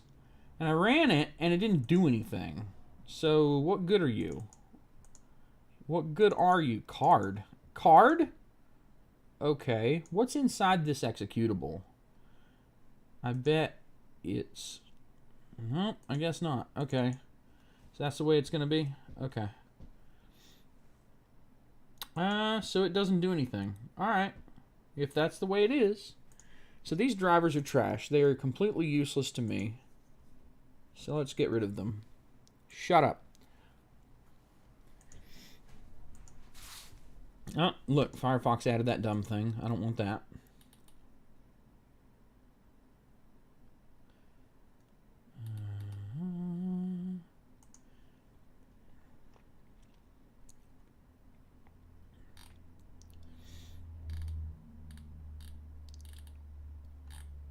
There are no links to drivers. There are no links to drivers.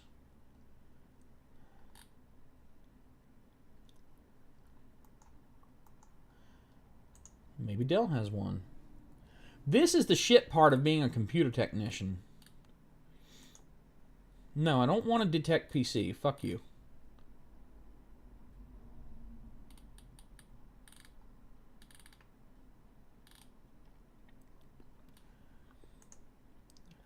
View optional updates. Is there a driver update that'll do it? Anywhere? There's an HID class there. Oh, look, there's a firmware update for the computer, too. That can't be good. Let's just go ahead and install all these drivers here. There's really no reason not to. Let's go ahead and pull them all. maybe Windows Update will feed me the driver and I won't have to think about it. But if it does feed me the driver, I am going to go into the driver repository and pull it out and keep a copy for myself. Because that's what I do now. In fact, let me go ahead and show you guys another thing. Let me show you where you can find every driver that's been installed in Windows, like that is available for Windows to install. Windows, System 32, Driver Store, File Repository. Oh shit, there's every single driver package installed in Windows. Oh, and if you sort by date modified, oh look, the newer stuff is up here at the top. You can literally just grab this shit and pull it out, and you have a fully installable copy of the driver that was used on the computer. You can yank this. You can do offline installs with this. These just, literally you can see that this is like the last set of built-in whatevers from the last update. These were all installed today. I could just go into here, grab all these folders, and I'll literally have every driver that was used that I didn't have before. So yeah, isn't that cool? I do like that they've done that. I like that they've been doing that for a while. This is the thing. Like, Microsoft does not have 100% garbage, terrible, trash ideas. It's just there's so much on the user interface design side of things that's so bad. I actually don't think that the people who do the low-level stuff do a bad job, because the problem is you can't write drivers and kernel stuff and do a bad job because the whole fucking computer crashes. Alright, so what was I doing? I was over here. I don't care.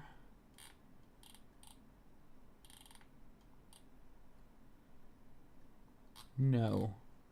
This shit where they're like, go type in your service tag. Doesn't help me. Elan 0501. Wait a minute. Is this, this may not even be a Windows thing. This is a Linux, no, Chrome OS, which is Linux. Alright. Well, with any luck, Windows Update will just pull a driver that works. Oh my god. Could you take any longer? Please take longer. Come on, Daddy Microsoft. Take longer, please. I really want to just not get anything done today. I would like to suffer. Please make me die. Thank you, Microsoft. Cunts.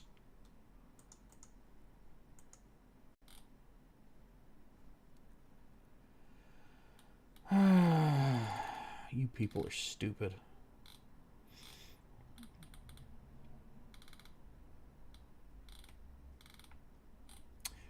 Not you in the stream, but these people in these forums, they drive me insane. Just, it's astonishing to me how dumb some of this crap that gets posted really is.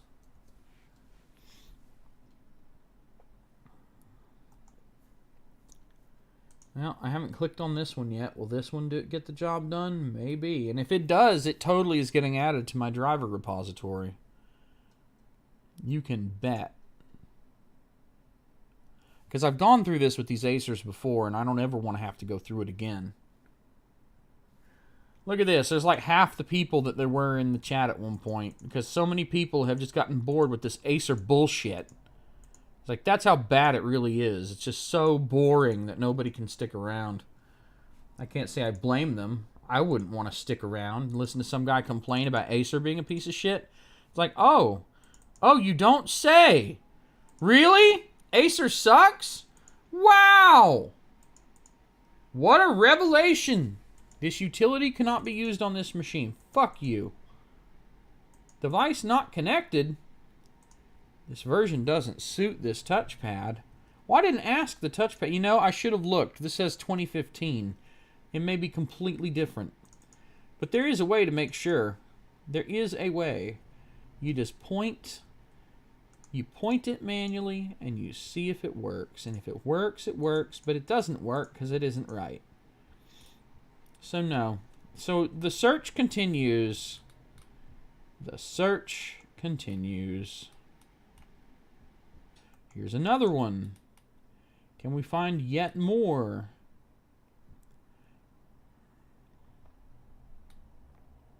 I don't know about that. Yeah, I don't care, but whatever. This is also an Elan Tech Synaptics combo package. Ooh, Softpedia. They're safe, right? I'm going to download this naively and set my computer on fire. Alright, so if I click this, will my computer get abused? Probably.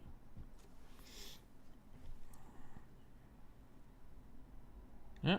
Oh, yeah, that definitely looks like an Acer style. Okay. Good. So none of those worked. X64. Is this going to do it? Will this be the one that rescues me from myself? Dickhead. Nope. I guess not. Alright, so it's pretty much screwed. So you can look in the information file and you can see that these all say HID. There's no ACPI devices. So I don't really know exactly what to do about it. It says I2C HID device. But it's actually an ACPI device.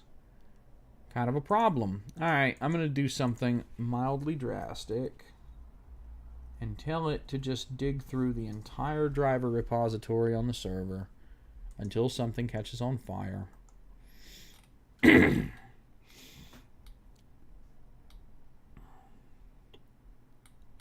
Yeah, this isn't helpful.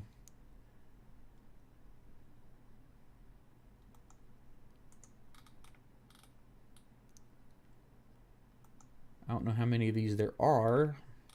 Man. There's the BIOS update may actually, that Windows is pulling may actually fix this. Elan Precision Touchpad Filter Driver. That might work. Let's find out. Let's kill these. You notice I'm not... Ooh. Cal drove it crazy. Alright. You notice I'm not actually like running the installers if I can right click it and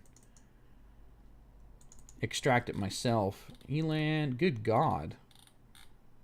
That definitely covers a lot of Elan touchpads, but I don't see an ACPI device. What's this? HID, VIN, Elan. You know what? Let's just see if it works. Screw it. Yeah, cancel that. Let's try this. Nope, Still doesn't work. This is fucking stupid. Alright. I may still keep that driver around. It looks like it could be useful. I am not keeping all these installers regardless. So let's nuke them. Is this the exact same thing? It's the exact same thing. It's just every single one of them is a different country code. That's why they look like a different website. Alright.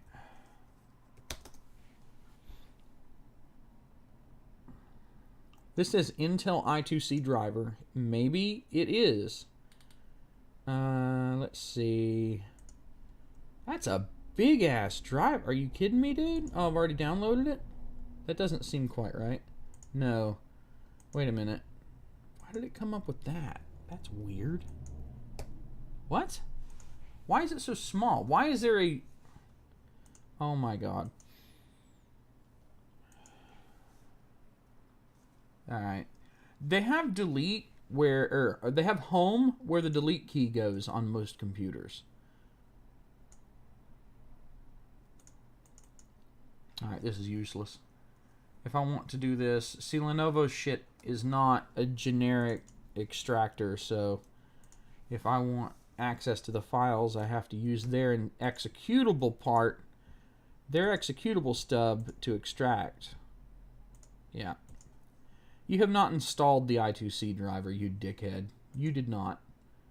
What you did is you stuck it under a folder and then said, oh, it is installed now. You are a liar. And that didn't do anything of value to me, so you get to go live in the trash.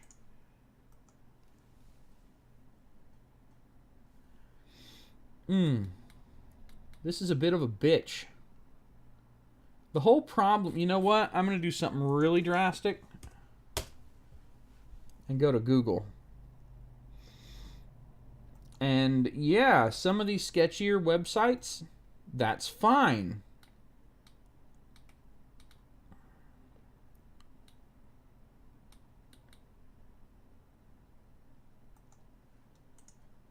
I don't mind going to sketchy websites as long as what that website ultimately gives me is the correct thing. That is a lot of options. I do not like it. Good God. I'm not doing that right now. Nope. HID. So at least... you know, I'm starting to wonder... The whole problem with this is that it's an ACPI device.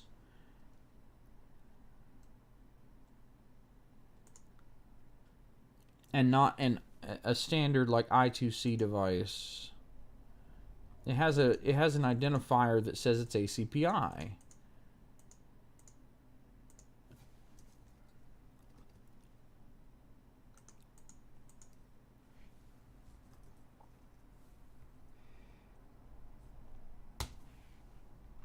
Yep, and that driver wasn't it either. So I'm kind of lost because Acer is a piece of shit and won't give me drivers. And like this obviously looks like it should not be right, and yeah, they're just trying to get me to download. See, zip right here is probably the actual correct one, but they're trying to trick you with these into downloading their dumb shit driver manager software. That God knows what it'll actually do to your computer. Like, there'll probably be like tidal waves of semen coming out of the USB ports if you actually do it. So what does this information file say? HID. Now, it does have E5-575, but the problem is these all are HID devices. They're not ACPI. And that's the thing, is you might look at it and go, oh, it has ELAN, whatever. But the problem is it's a fucking ACPI device. It's not on an I2C bus normally. It's an HID. It's an ACPI device, so it doesn't work that way. ACPI, ELAN 0501, 1. That's what it is. You know, there's no... Like, you can go through this and look for stuff, but you're not going to find anything that's going to make it any easier. And here, I'm just gonna go for this. I'm just gonna see if I can just force it, and no. The answer is no. I can't just force it because it's wrong. Where all the rest of these are on some kind of I2C HID bus, this thing is just screwed.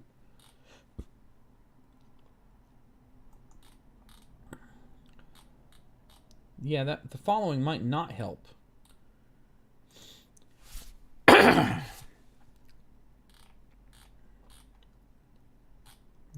So if Windows Update doesn't give me a driver, I'm not entirely sure where we're going to go with this. This is way too many options.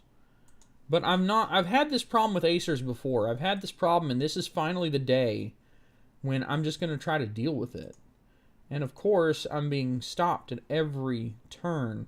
Let's go ahead and see if a BIOS update, because BIOS updates can also result in changing those device IDs. Like the BIOS is where the ACPI table stuff is set up in the first place.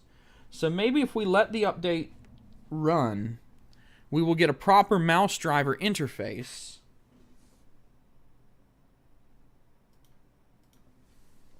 I mean, or maybe not. I have no idea.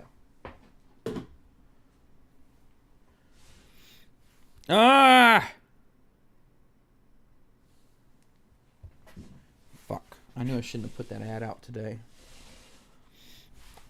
Someone who dropped off a bunch of crap that I haven't even looked at yet is like, hey, want me to call you and discuss the various options for what to do with it? It's like, I haven't even looked at it yet.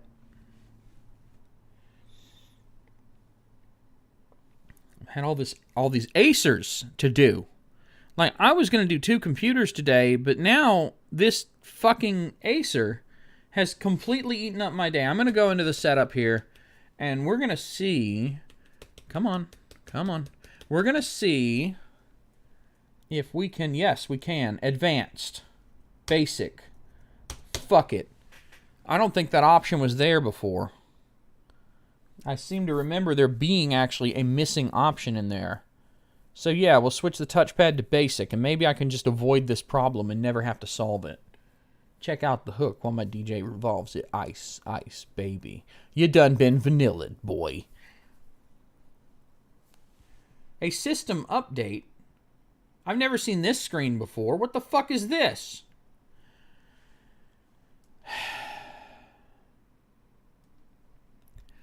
At least it isn't being nice to me. At least it isn't like, welcome, like, we're getting things ready for you.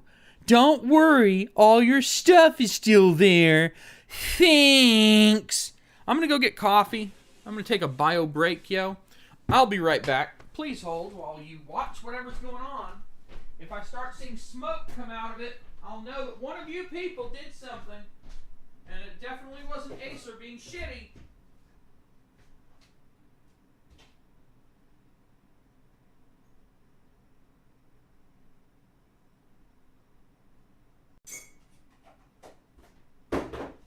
Rename the company to Acer because their products and their service are just ass. Easy to get into. Hard to get anything of value out of. I'll be right back. Ugh. Okay. Clean, clean, clean.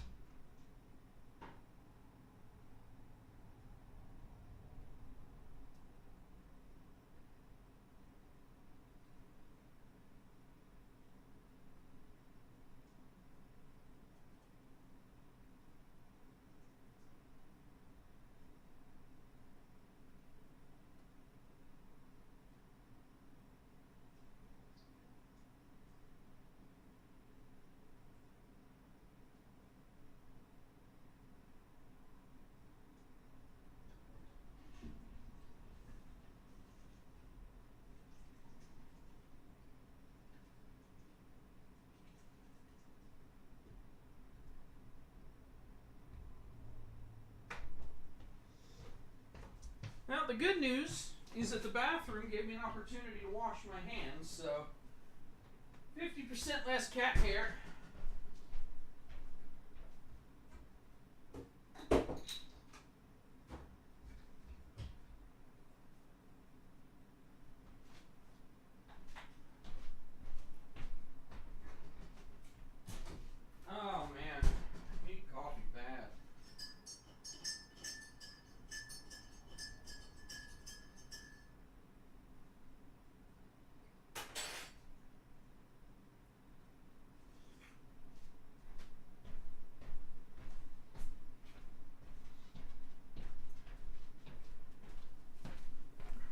I can't believe how long this is taking.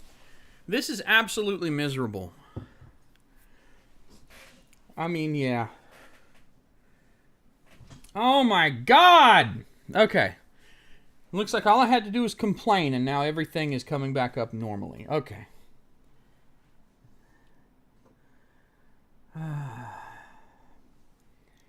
Oh, man. No, I ran the updates on purpose, but hey, guess what? The touchpad still doesn't work. Now, wait a minute. Why did Firefox run? Why did Firefox run? Windows had to have started that again. I didn't want that. I don't want Windows to start Firefox again when it reboots. Like, just leave it alone, dude. Like, I really don't want that. Acer airplane mode controller. What the fuck? Where did that come from? Okay. Oh look, there's still an ELAN ACPI device. And there's probably nothing I can do about this. Great. So this friggin' wireless radio controls and crap. Okay, whatever. I don't care. But yeah, I mean, the device ID has not changed. So I'm not entirely sure what the hell I'm supposed to do since Acer will not give me drivers. Like, I have no idea. If you look here, devices by connection, it's on the Intel I2C host controller. This is I2C HID device. What I don't understand, honestly, is why a device on an I2C bus shows up as an ACPI device. It's very weird. It doesn't make any sense.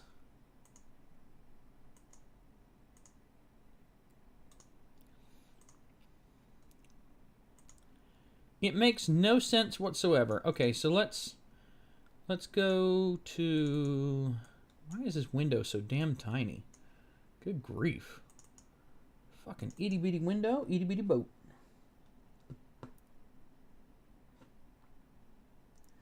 I'm not going to run a third-party driver thing. I'm just not doing that. I don't do that. I don't run magical driver finder picker-upper thingy. I don't do that. You know. Oh, shit. Which one should I pick? Which one should I pick? I assume they're the same thing. Alright, let's crash the fucking computer.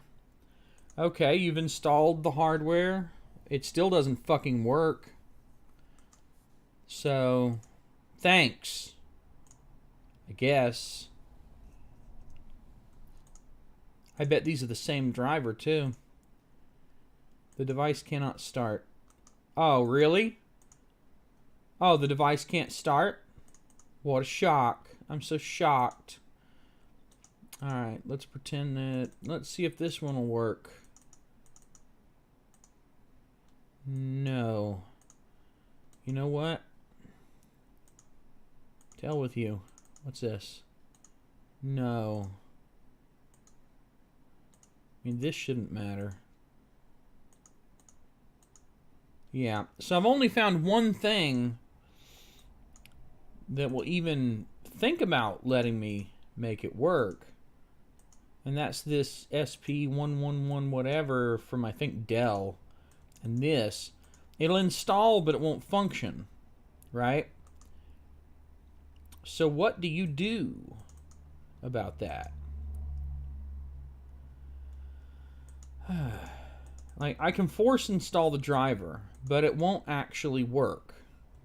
Bit of a problem there, isn't it? Okay, so this didn't work. This is the only thing that appears to possibly work. It doesn't actually work. Where's PTP filter? What is that? PTP filter. Now this is actually showing, this is interesting. It has a bunch of asterisk. You know. See, this doesn't have the E5-575 code though. So forcing that probably won't work. Let's see if it's the filter driver. Yeah.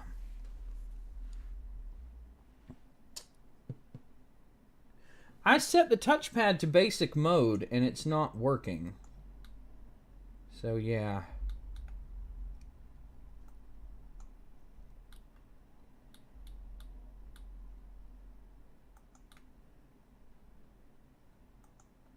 So I'm just going to keep pulling drivers until I find something that does what I need it to do. You know? I'm so glad to know that the driver's provided to me free of charge. Okay. Yeah, this looks legit. Oh, yeah. I can't wait to install fucking IO-bit. Fuck you, you fake fucking forum. Fuck you. You are assholes for doing stuff like that. You are all fucking horrible asshole people. What is this? Download driver. That's a pop-up. That just dumps you to driver fusion. So this is another scammy ass. Yeah. See, none of them say ACPI. So what the fuck? Oh yeah, that'd be great.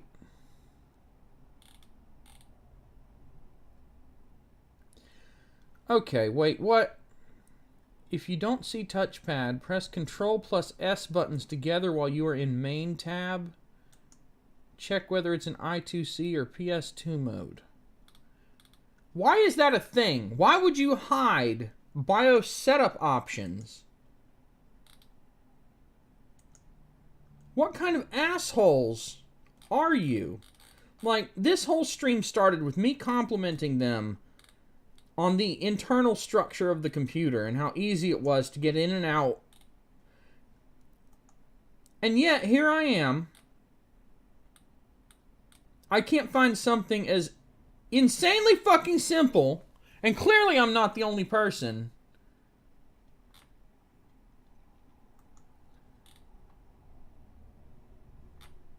Insanely simple as a fucking touchpad driver. This is not something that should be this big of a problem. This should not be an issue. There is no reason that I should have to do this. There is no excuse for this whatsoever.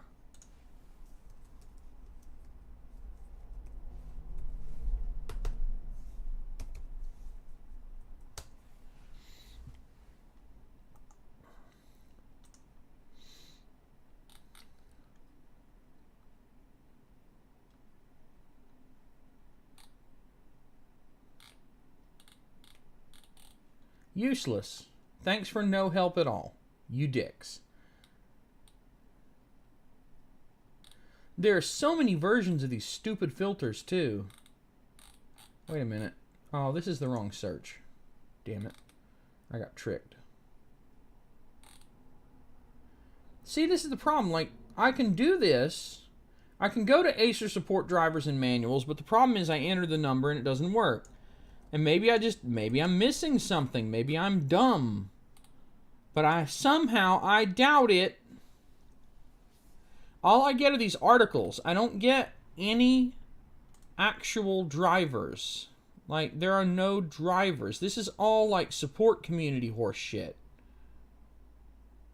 There are no drivers. There is nowhere to get the fucking drivers. Anywhere. I hate these fucking people. I hate them. I hate Acer. I hate them so much. I hate them so fucking much. Learn more. It's like a forum question.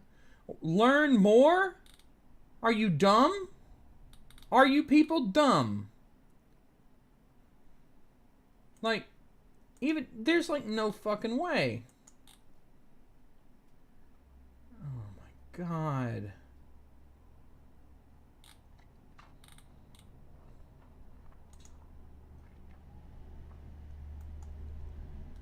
Oh, here's a link to a Great Britain watching me. Oh, it can't be found? I wonder why it can't be found. Probably because Acer is trash. These people deserve to be punched in the face. I cannot believe this.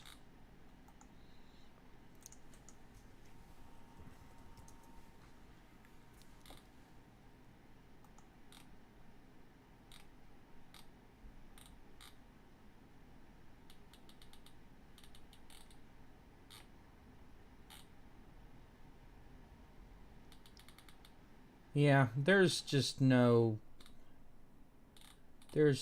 fucking way.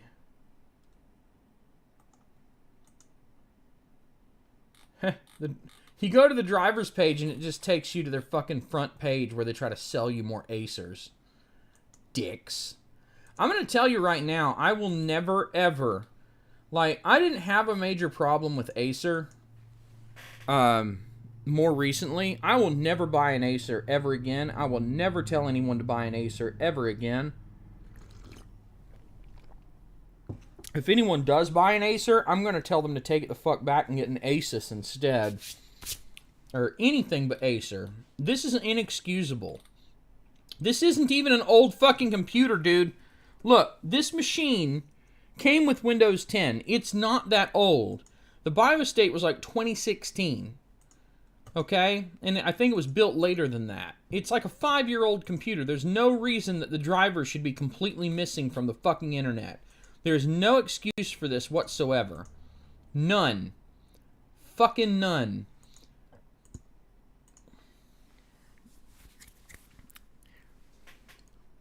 This is completely and utterly inexcusable trash. I can't install Linux because it's a customer computer. You know what? I just realized something.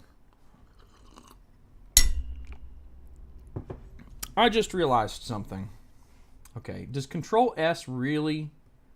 No. Why is touchpad advanced? Y'all saw me switch it to basic. Why does it say advanced again? Are you fucking kidding me right now? Now it says basic. Now it says basic. What? That fucking update must have been the BIOS update. That must have been what it was doing, and it reset the settings right after I switched it.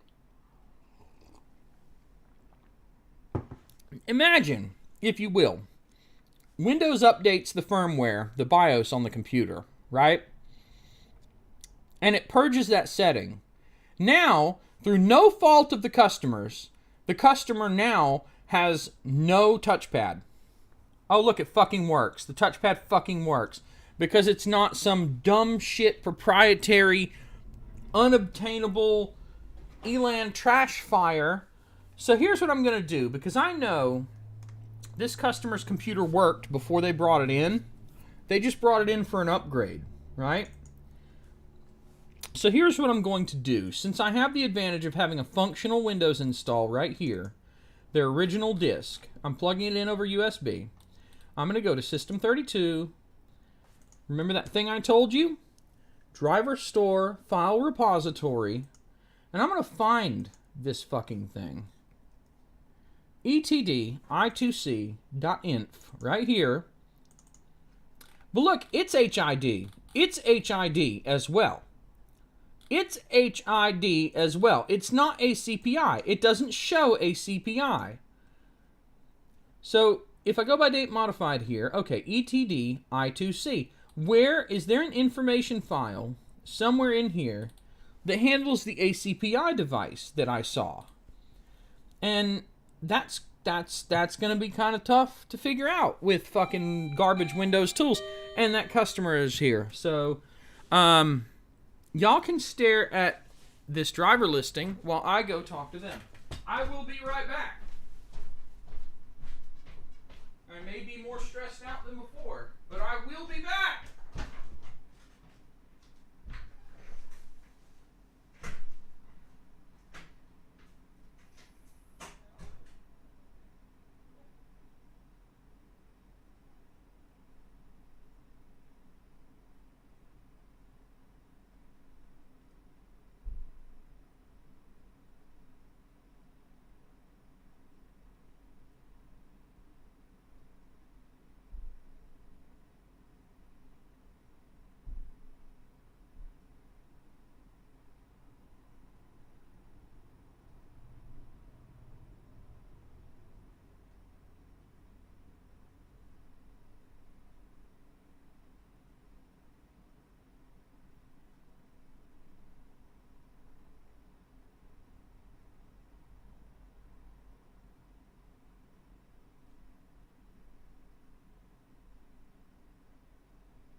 about to get interesting. For all of you that are on the stream, you're about to earn a reward for sticking with me so long. Holy shit. Okay. This is not an Acer. This is a computer that they can't get into. Wait, didn't I set up some kind of zooming? Cam 1 only, zoomed. Holy shit, I did. Why didn't I think of that earlier? Oh my god. Okay. This computer, they can't get through their Windows 10 password. Now, here's the problem. They used a Microsoft account. If they used a Microsoft account... Oh, damn it. Why is it in airplane mode? Why? Airplane mode with the Wi-Fi on, even. Okay. But they used a Microsoft account, so there's a good chance that this thing has Microsoft device encryption. Yes, that's right. BitLocker. Encrypting the drive. There's a very good chance of that. They've tried to reset their password by going into their Microsoft account. This is a different customer, by the way. This is someone who just pulled up, who has been texting me for a few hours back. They can't get into this computer, and I'm going to see if I can crack the password or not. And if I can, is it ever going to shut down? The backlight on the keyboard is going, but it's okay. This is dumb. Hello. Hello. Okay. Wait. Is it rebooting or is it not? What are you doing? Come on, HP, you're drunk. There's no indicator lights on this thing anywhere. I haven't even seen one of these before. It's like itty bitty. What are you doing, computer? Now, I'm not even getting caps lock. I'm just going to shut it down. I'm going to hold the button, make sure it's turned all the way off. Then I'm going to hit it again and see what happens. F10, F10, F10, because HP is always F10. Hit it, hit it, hit it, hit it, hit it, hit it, hit it, hit it. Ah, don't you beep at me, piece of shit. Okay. Secure boot. Where are you, you dumb secure boot? Come on. Advanced. Secure boot. Legacy support enabled? What? See, they told me they got it refurbished. Okay. So, they may be booting in legacy mode. Which means my flash drive will just work, trademark. That'd be pretty great. I hit Control-Alt-Delete, and it's doing nothing again? Are you kidding me right now? What are you doing, computer? Seriously, what is this thing doing? Why can't this computer reboot? Like, every time it's supposed to restart, it fails. F9 for the boot menu. Shut up. General U disk, that's me. Wait, did it just say UEFI? Yeah, that's UEFI. So if it's set to legacy mode enabled, why is the OS set to UEFI? That's weird. This is weird. Well, the good news is, if Secure Boot is disabled, and was disabled the whole time, their disk shouldn't be encrypted. So that's friggin' great. This may be a good thing. Or not. But we'll see. No, you're not gonna be able to do LAC. Come on. Just hurry up. Thank you. Okay. Let me see if I can. SDB1. I'm getting the font thing for y'all so you can. I really should just edit the. Let me do that. Let me do that real quick. Alright. it installs KBD but not KBD data. And honestly, I'm not entirely sure why I tell it to install KBD but not KBD data. That's kind of dumb. Set font sun 12x22. But in the future, that'll be easier. Oh, I think we need to load the frame buffer driver too. It's ugly. That's better. Now, FS info, and we have SDA3 is probably the Windows. SDA3 is not encrypted. Okay.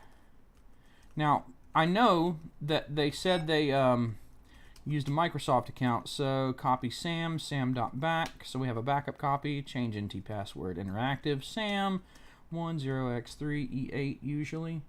It's not 3e8, it's 3ea. 1 to clear password, list users, okay, good. Now, in the event that the Microsoft account detachment thing doesn't work, I will unlock the administrator account and do it that way. So my WinRegFS tool here is not remotely perfect. Sometimes it ends very badly for me, which is why I take a backup of the SAM. So the change NT password thing doesn't support clearing Windows, doesn't support clearing Microsoft account stuff. And see, these are all Microsoft account things. You can tell because if you ls all the other accounts, they only have like F, V, and supplemental credentials and stuff. So RM complexity star, force password reset, given name, internet star.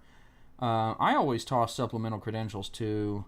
I'm going to leave it just to see what happens. Surname, user tile, toss all that. And now what? Now we unmount the registry hive. Unmount every friggin' thing, frankly, because that's what needs to happen. Sync, reboot.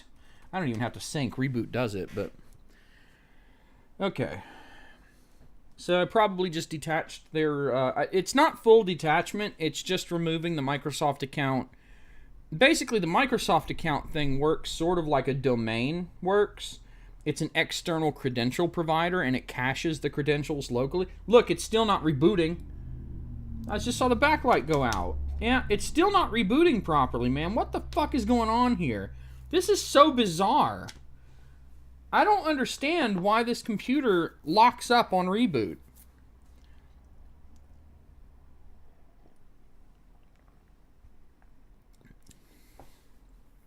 They're lucky that it was in legacy mode, so it didn't encrypt the machine automatically without permission. Yeah, so the few of you that are left, I hope that you're finding this to be very interesting. Yeah, here we go. And this is customer stuff. I probably can't show it to you. So I'm going to go ahead and... because I don't know what's on here, and God knows what's going to pop up. But yep, we're through. You saw the welcome dots. So that's done. Oh, shit, your battery's running low. Why didn't you charge your battery? Oh, damn it. Oh, I don't have an adapter for this. Damn it. Oh, no. I sold the adapter, and I didn't plug another one up. I am the dumb. Here, look at Acer while I panic. Panic. No shit, my battery's running low. I never would have figured that out. All right, shut down. Nope, don't do that. Don't do that. Did I mention HP sucks? Oh my God, no. No. What are you doing? What is even open? Oh my God. Okay. I'm having a day, man.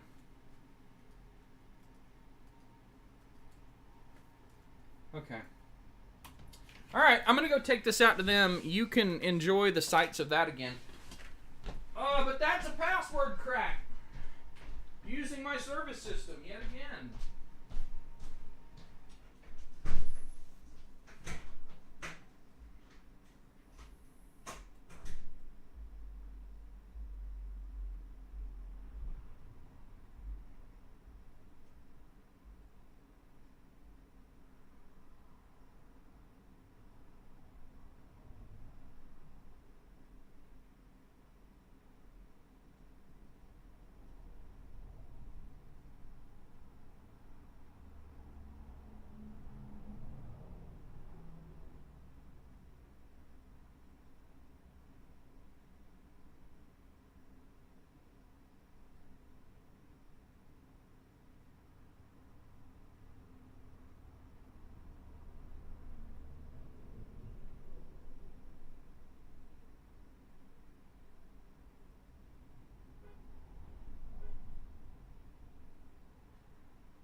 you people are waiting on me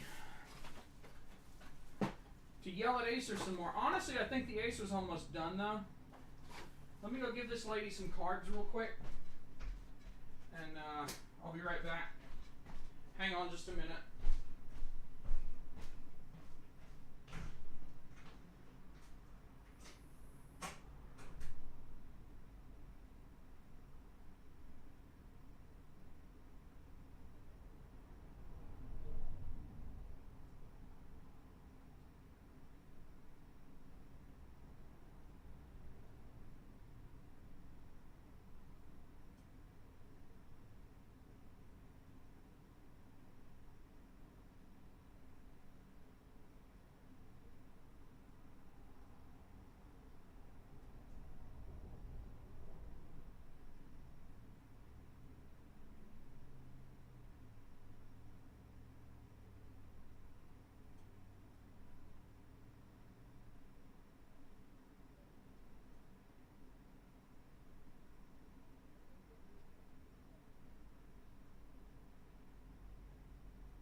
To me pretending to do actual work.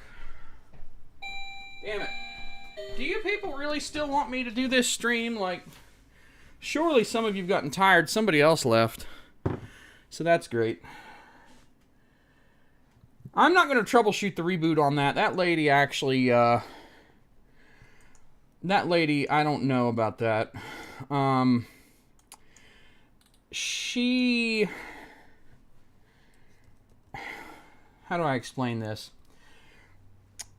When I went out there, I charged $60 as a quick fix fee. And when I went out there, she asked if she paid cash if it was still $60. I don't know that I even have to explain to you why that's not a good sign.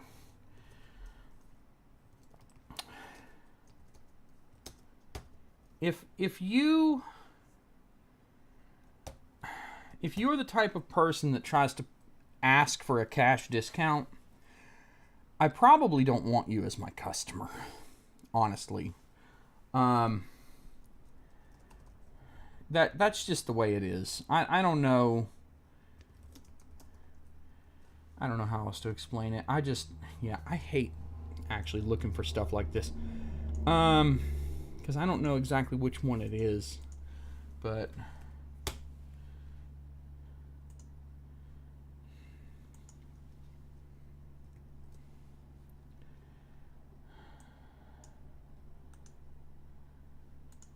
that is a lot of Intel I2C drivers. Good God. I mean, a lot of them.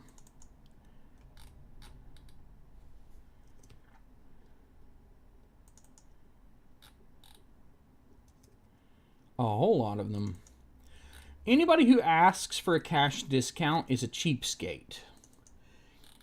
They are not the kind of people that you generally want as a customer. She also is like, I have like 2 other computers, but is it going to be $60 for each one of them if I bring them? Like, she drives up in a relatively shiny SUV. Like, I don't think these people are super duper hurting for money, but she's trying to nickel and dime me over $60. Honey, I hate to tell you this, but I charge $160 for most of the things that I end up doing for people, and that's just the labor. And that's with it in shop where I can possibly spin around and work on another computer at the same time. No, if $60 is a problem to the point that you're trying to get a fucking cash discount, I don't think I want to do work for you over an extended period. You can just keep your fucking money, because at some point I'm going to be paying for keeping you around and not the other way around. Those are the kind of people that find fault in what you do so that they can bully you into discounts.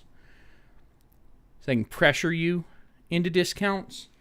Fuck that. No. Hello again, everyone. Look, the bottom line is I'll take their money. If they want to pay for something, I'll take their money. And as long as they don't give me too much trouble, I'll probably still help them.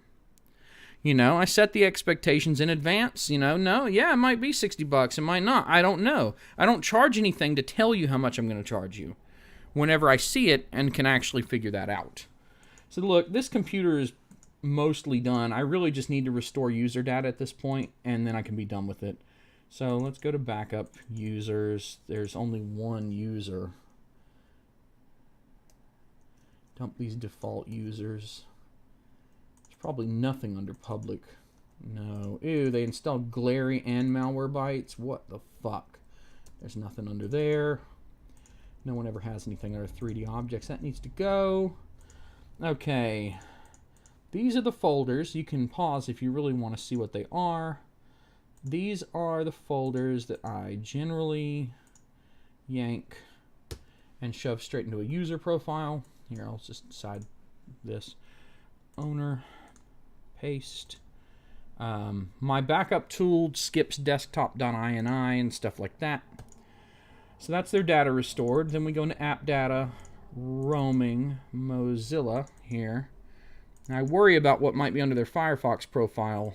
So usually I use my existing profile in my image. %appdata. % is the super secret shortcut to get to roaming without going through all the intermediate stuff. Mozilla Firefox profiles, whatever the profile is. This profile, actually, none of the files have been modified in a couple of years. That seems a little weird. Were they using Chrome? Please tell me they weren't using fucking Chrome. No, there's no evidence of Chrome being installed on their computer. What about Edge? Were they using Edge? I mean, their Firefox caches. Really? What is all this? Where is it? There's like nothing under these Edge folders.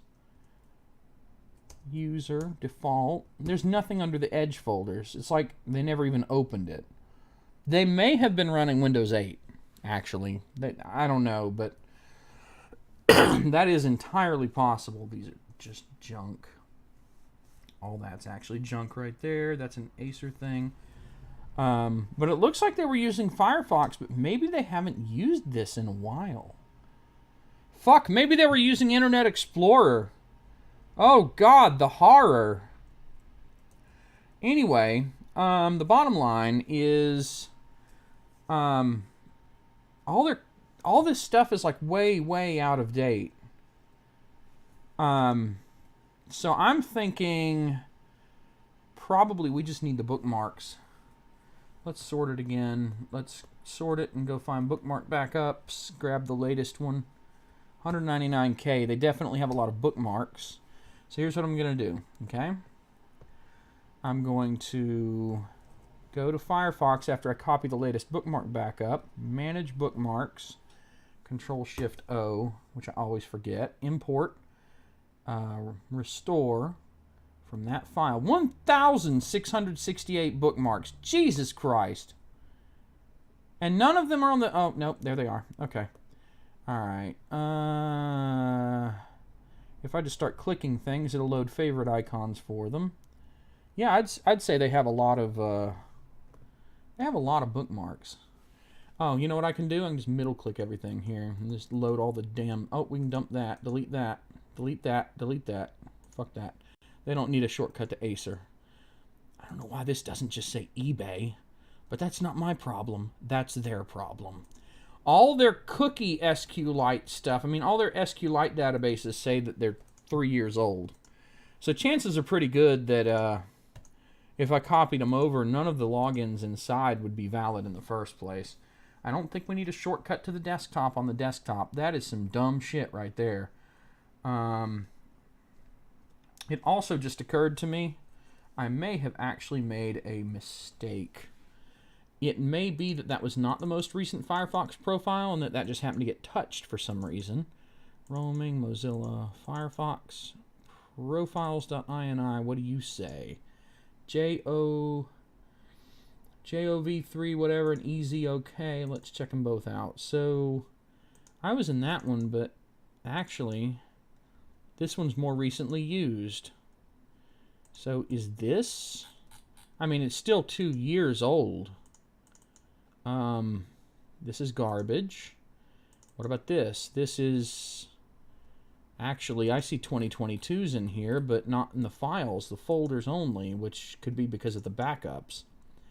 Yeah, so I don't know about this, man. This is, that is a much bigger bookmarks backup file, though. We're going to go yank that and replace what I just put in place with that newer bookmark backup. Profiles, bookmark backup.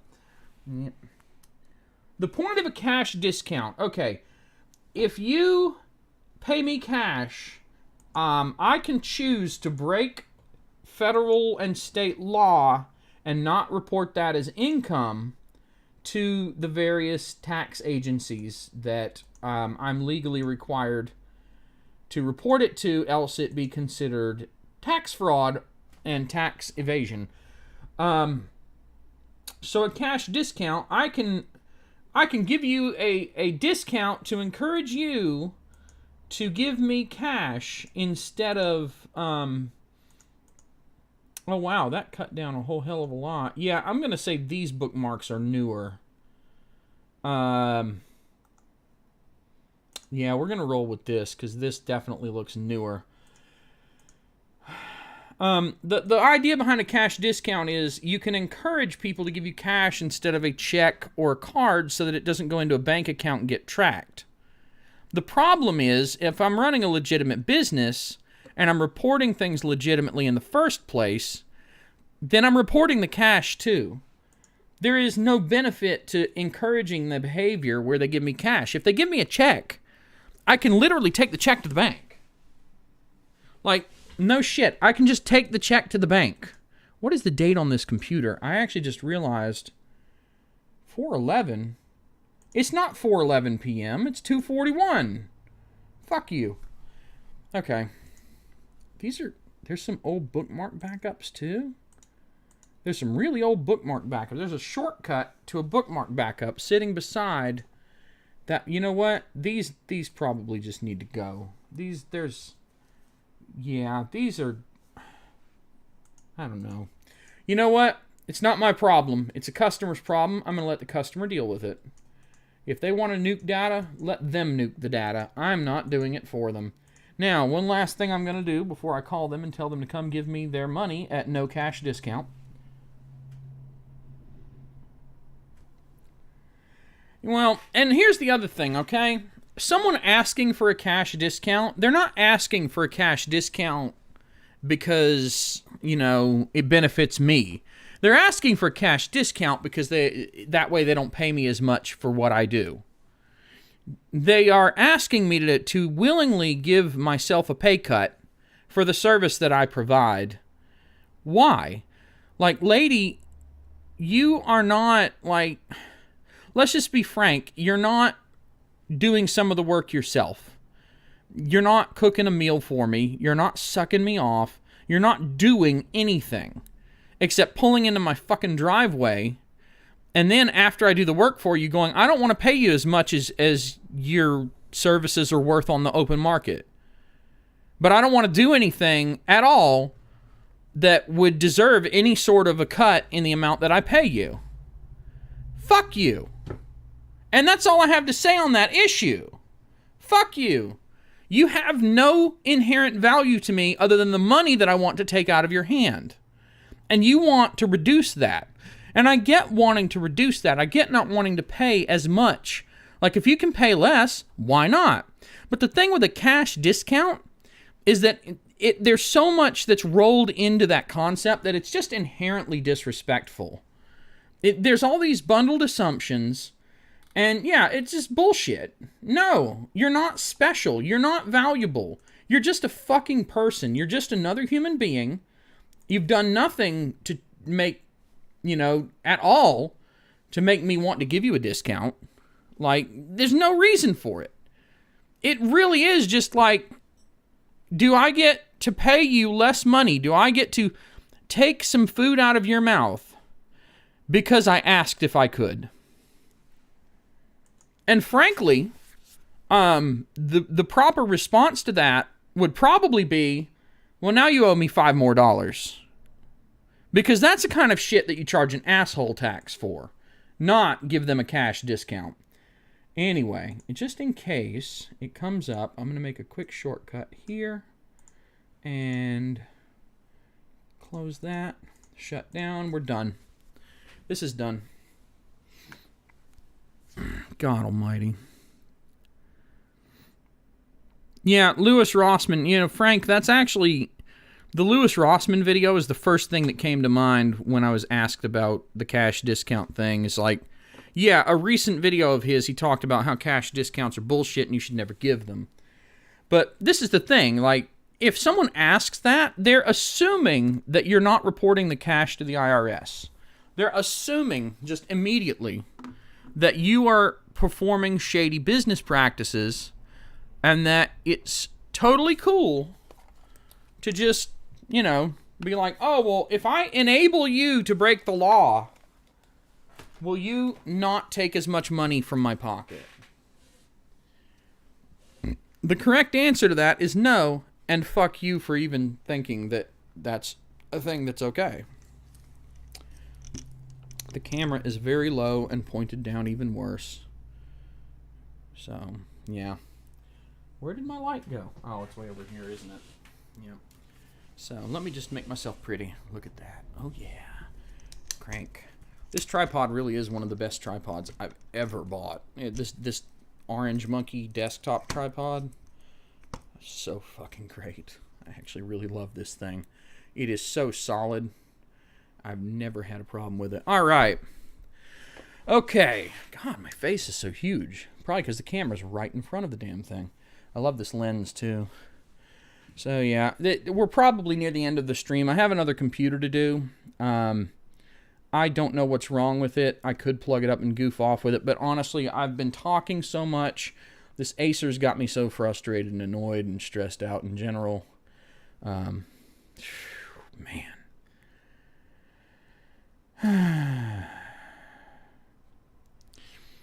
Yeah. I don't... Yeah. It is not uncommon if you were... I grumble a lot. I grumble quite a bit. I actually... one of my problems is that I will say all kinds of stuff when there's no one here. And the stuff that I say can be really weird. But I just sort of sit around and grumble when I do certain things. And like when I was looking at the Acer stuff and it pissed me off. And I was like, I hate people. I hate these people. I say I hate people a lot because the problem is that I draw a distinction between people and persons. You might wonder what's the difference. It's like it's like two sides of the same coin or something. Well, people is a collective concept. Persons is a group of individuals, is a set of individuals. And so the view I have is of people, as in like society at large, people in general, and persons, an individual, another individual, another individual. People come up to my place, and they are individuals. They are specific people. If you take that series of people, individual people that come up, they are one person each, they're persons. And I treat them as individuals. But when I think about people at large, society at large, there are trends that come up that piss me the fuck off. Trends like asking for a fucking cash discount. Why should I give you a cash discount? What made you think that it was okay to even say that? Like, there are all these things that you're saying or suggesting about me and the way I do things that are improper. Even if I was doing the things, even if I did just not report any cash whatsoever to the IRS, even if I was doing that, it's still rude to imply that I am doing that. I mean, that's the thing. It's like you're basically accusing me of being a tax cheat by asking if you get a cash discount. It's fucking stupid. The kind of people who'll do that are shitty people. But that's what I mean. Like, this is not the first person who's done this.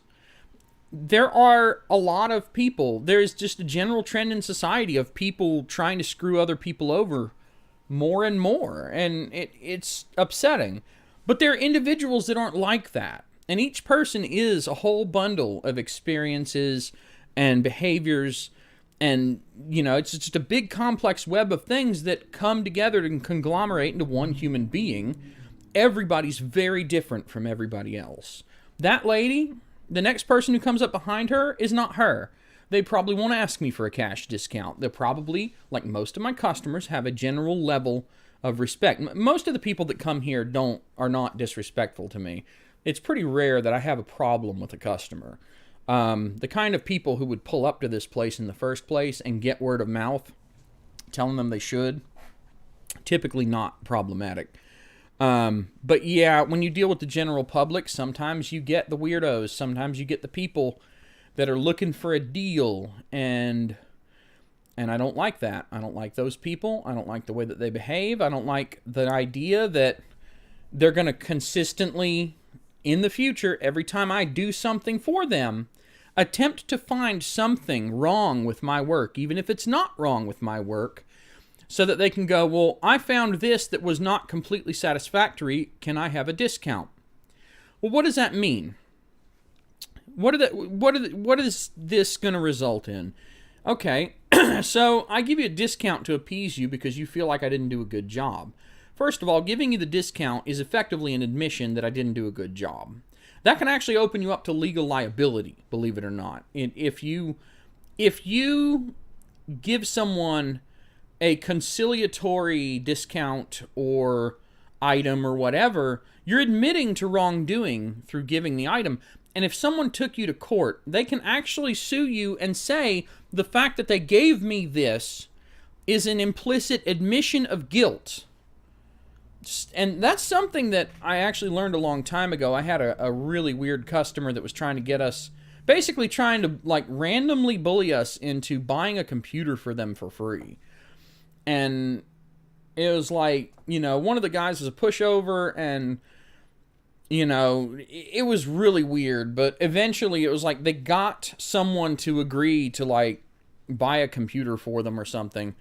And I did some research and talked to some people and figured out that this kind of situation, if you buy this computer because someone comes up and says that they've been previously unhappy with your service or whatever, that you go from a batshit crazy person who is just off their rails, trying to get things out of people through illegitimate means. You go from a crazy person spouting nonsense to a person who now, in the eyes of any sort of court, any sort of authority, now can point to something that you did and say, look, I'm not crazy.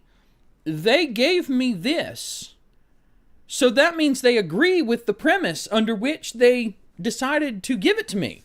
That means they agree that they did something wrong to me, and this was their attempt to somehow right that wrong. It's not good enough. I want more. So think about that for a minute.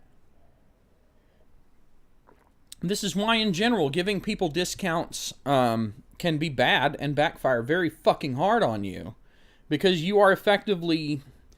If you give someone a discount for like being a frequent customer, that's one thing. If you're giving someone a discount that's like a conciliatory thing, where they've asked for a discount under a negative premise, you open yourself up to liability. You are fucking yourself so hard. So... no, I hate people. I hate people because people, in general, there are a bunch of people that think that it's okay to do stuff like that. That think it's okay to come in here and disrespect my work, then ask me to take a pay cut because they're dicks. No. No, I will not. You can leave. You can drive away, not get me to work on your stuff, go to the other guy across town, go have him fix your fucking computer. Have him do it. Have him give in and give you the fucking discount that you don't deserve, but that you're demanding. I spilled my coffee because I'm so mad. Yeah. You know what? You're a shitty customer. Go to the guy across town. I send all my shitty customers to my competition. My competition would love to have you as a customer. My competition wants to go out of business. My competition wants to concede and give themselves a pay cut.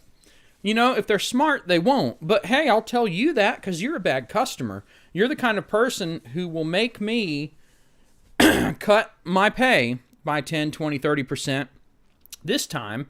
And then the next time you come in, what are you going to do? Oh, well, this guy's a pushover. I know that we can get over on them. So let's make an even bigger stink. Oh, maybe we can get 50% off this time. And then what happens the next time? Oh, I am so super pissed. I'm going to make a big fucking scene at your place of work, at your business, in front of your other customers, talk about how wrong you done me, and then demand that you give me a full refund or give me free shit just to shut me up. And guess what? I'm not going to stop coming back. Once you give in to these fucking people, they keep coming back. They don't stop. And that's the problem, is once they realize they can get something that they don't deserve out of you, they come back. They tell other people what they did and brag about it. Those people come back. You end up breeding like these psycho customers. So what you do is you make it very clear from the beginning, when they try to edge in on your boundaries, that this is all you have for that kind of nonsense. You chase off all the trashy customers, and they don't want to deal with you because that guy, he's not going to give in. He's not going to give me a discount. He's not going to do the work for free. I can't get free shit I don't deserve out of him. He's a waste of time. And they might even tell their shitty friends that, no, don't go to that guy. He no good. Because we had some customers like that a long time ago, decade ago. We had customers coming in like that. We had all of the broke ass, bad attitude, poor for a very good reason, or set of reasons, trashy people coming in. Tons of them. Like, they would pop up all the time.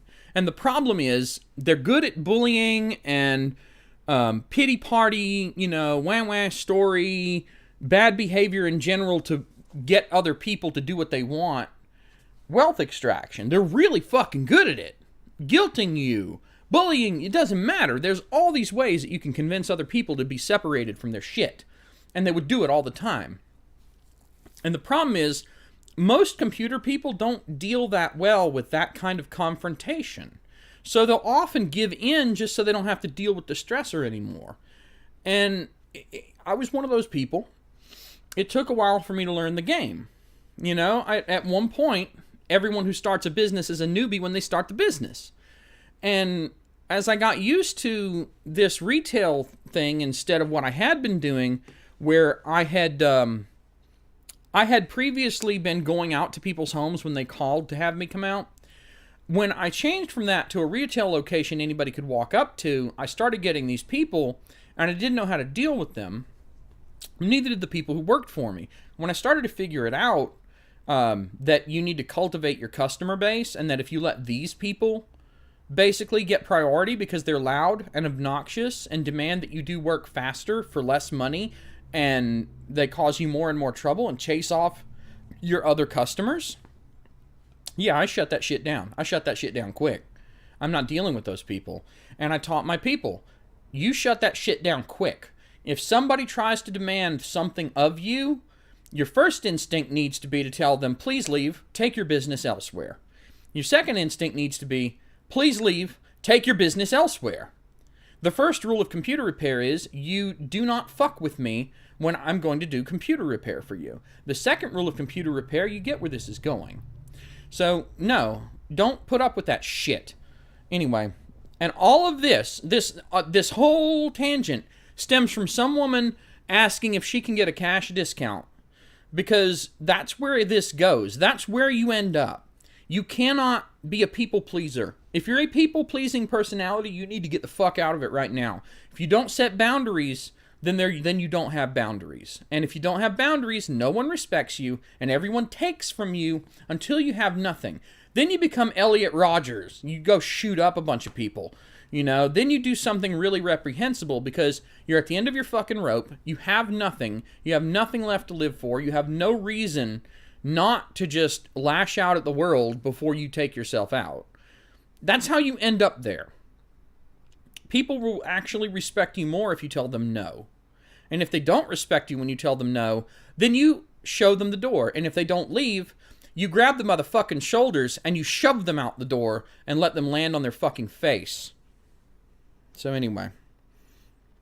Yeah, predators in the chat. Predators. That's exactly what it is. That is a very good... They are weasels. They are predators, but they're weasels and raccoons. They're not lions. A fucking lion, like, it's big, it's intimidating, it's fast, it can get you. Fucking weasels and raccoons, they're opportunistic, they're smart, they're clever about it. They don't come straight at you. They work around. They try to deceive you. They try to slink around where you can't really notice that they're coming. That's what they are. They're weasel predators, not lion predators. Anyway, people are probably tired of hearing me talk. I keep seeing the live chat number go down. And I've got a couple things to do, and I need to do a bank run and all that stuff. So I'm going to go. It's been fun. Thanks for watching. Thanks for watching me suffer through all that Acer shit, when really I just had to do a BIOS update and switch the thing to basic afterwards. And I'm just going to let that stress go now. I am going to be done with this, and I'm going to go start prepping for the weekend and enjoying it. I'm going to do more live streams, especially now that I've got the streaming setup plugged all back up and ready to go. So in the future, I'll try to give more advance notice so that it's not a thing where you find out 15 minutes beforehand. Thank you all so much for watching. I am going to call it a day here, and I appreciate it. And thanks, everyone. I just said in the chat. Good night, everybody. Stay safe out there. Oh, yeah, and Merry Happy Christmas holiday time of the month place thing. By the way, let me know what you thought about that thumbnail. I actually had kind of a little bit of fun with that thumbnail when I made it. Take care. Bye.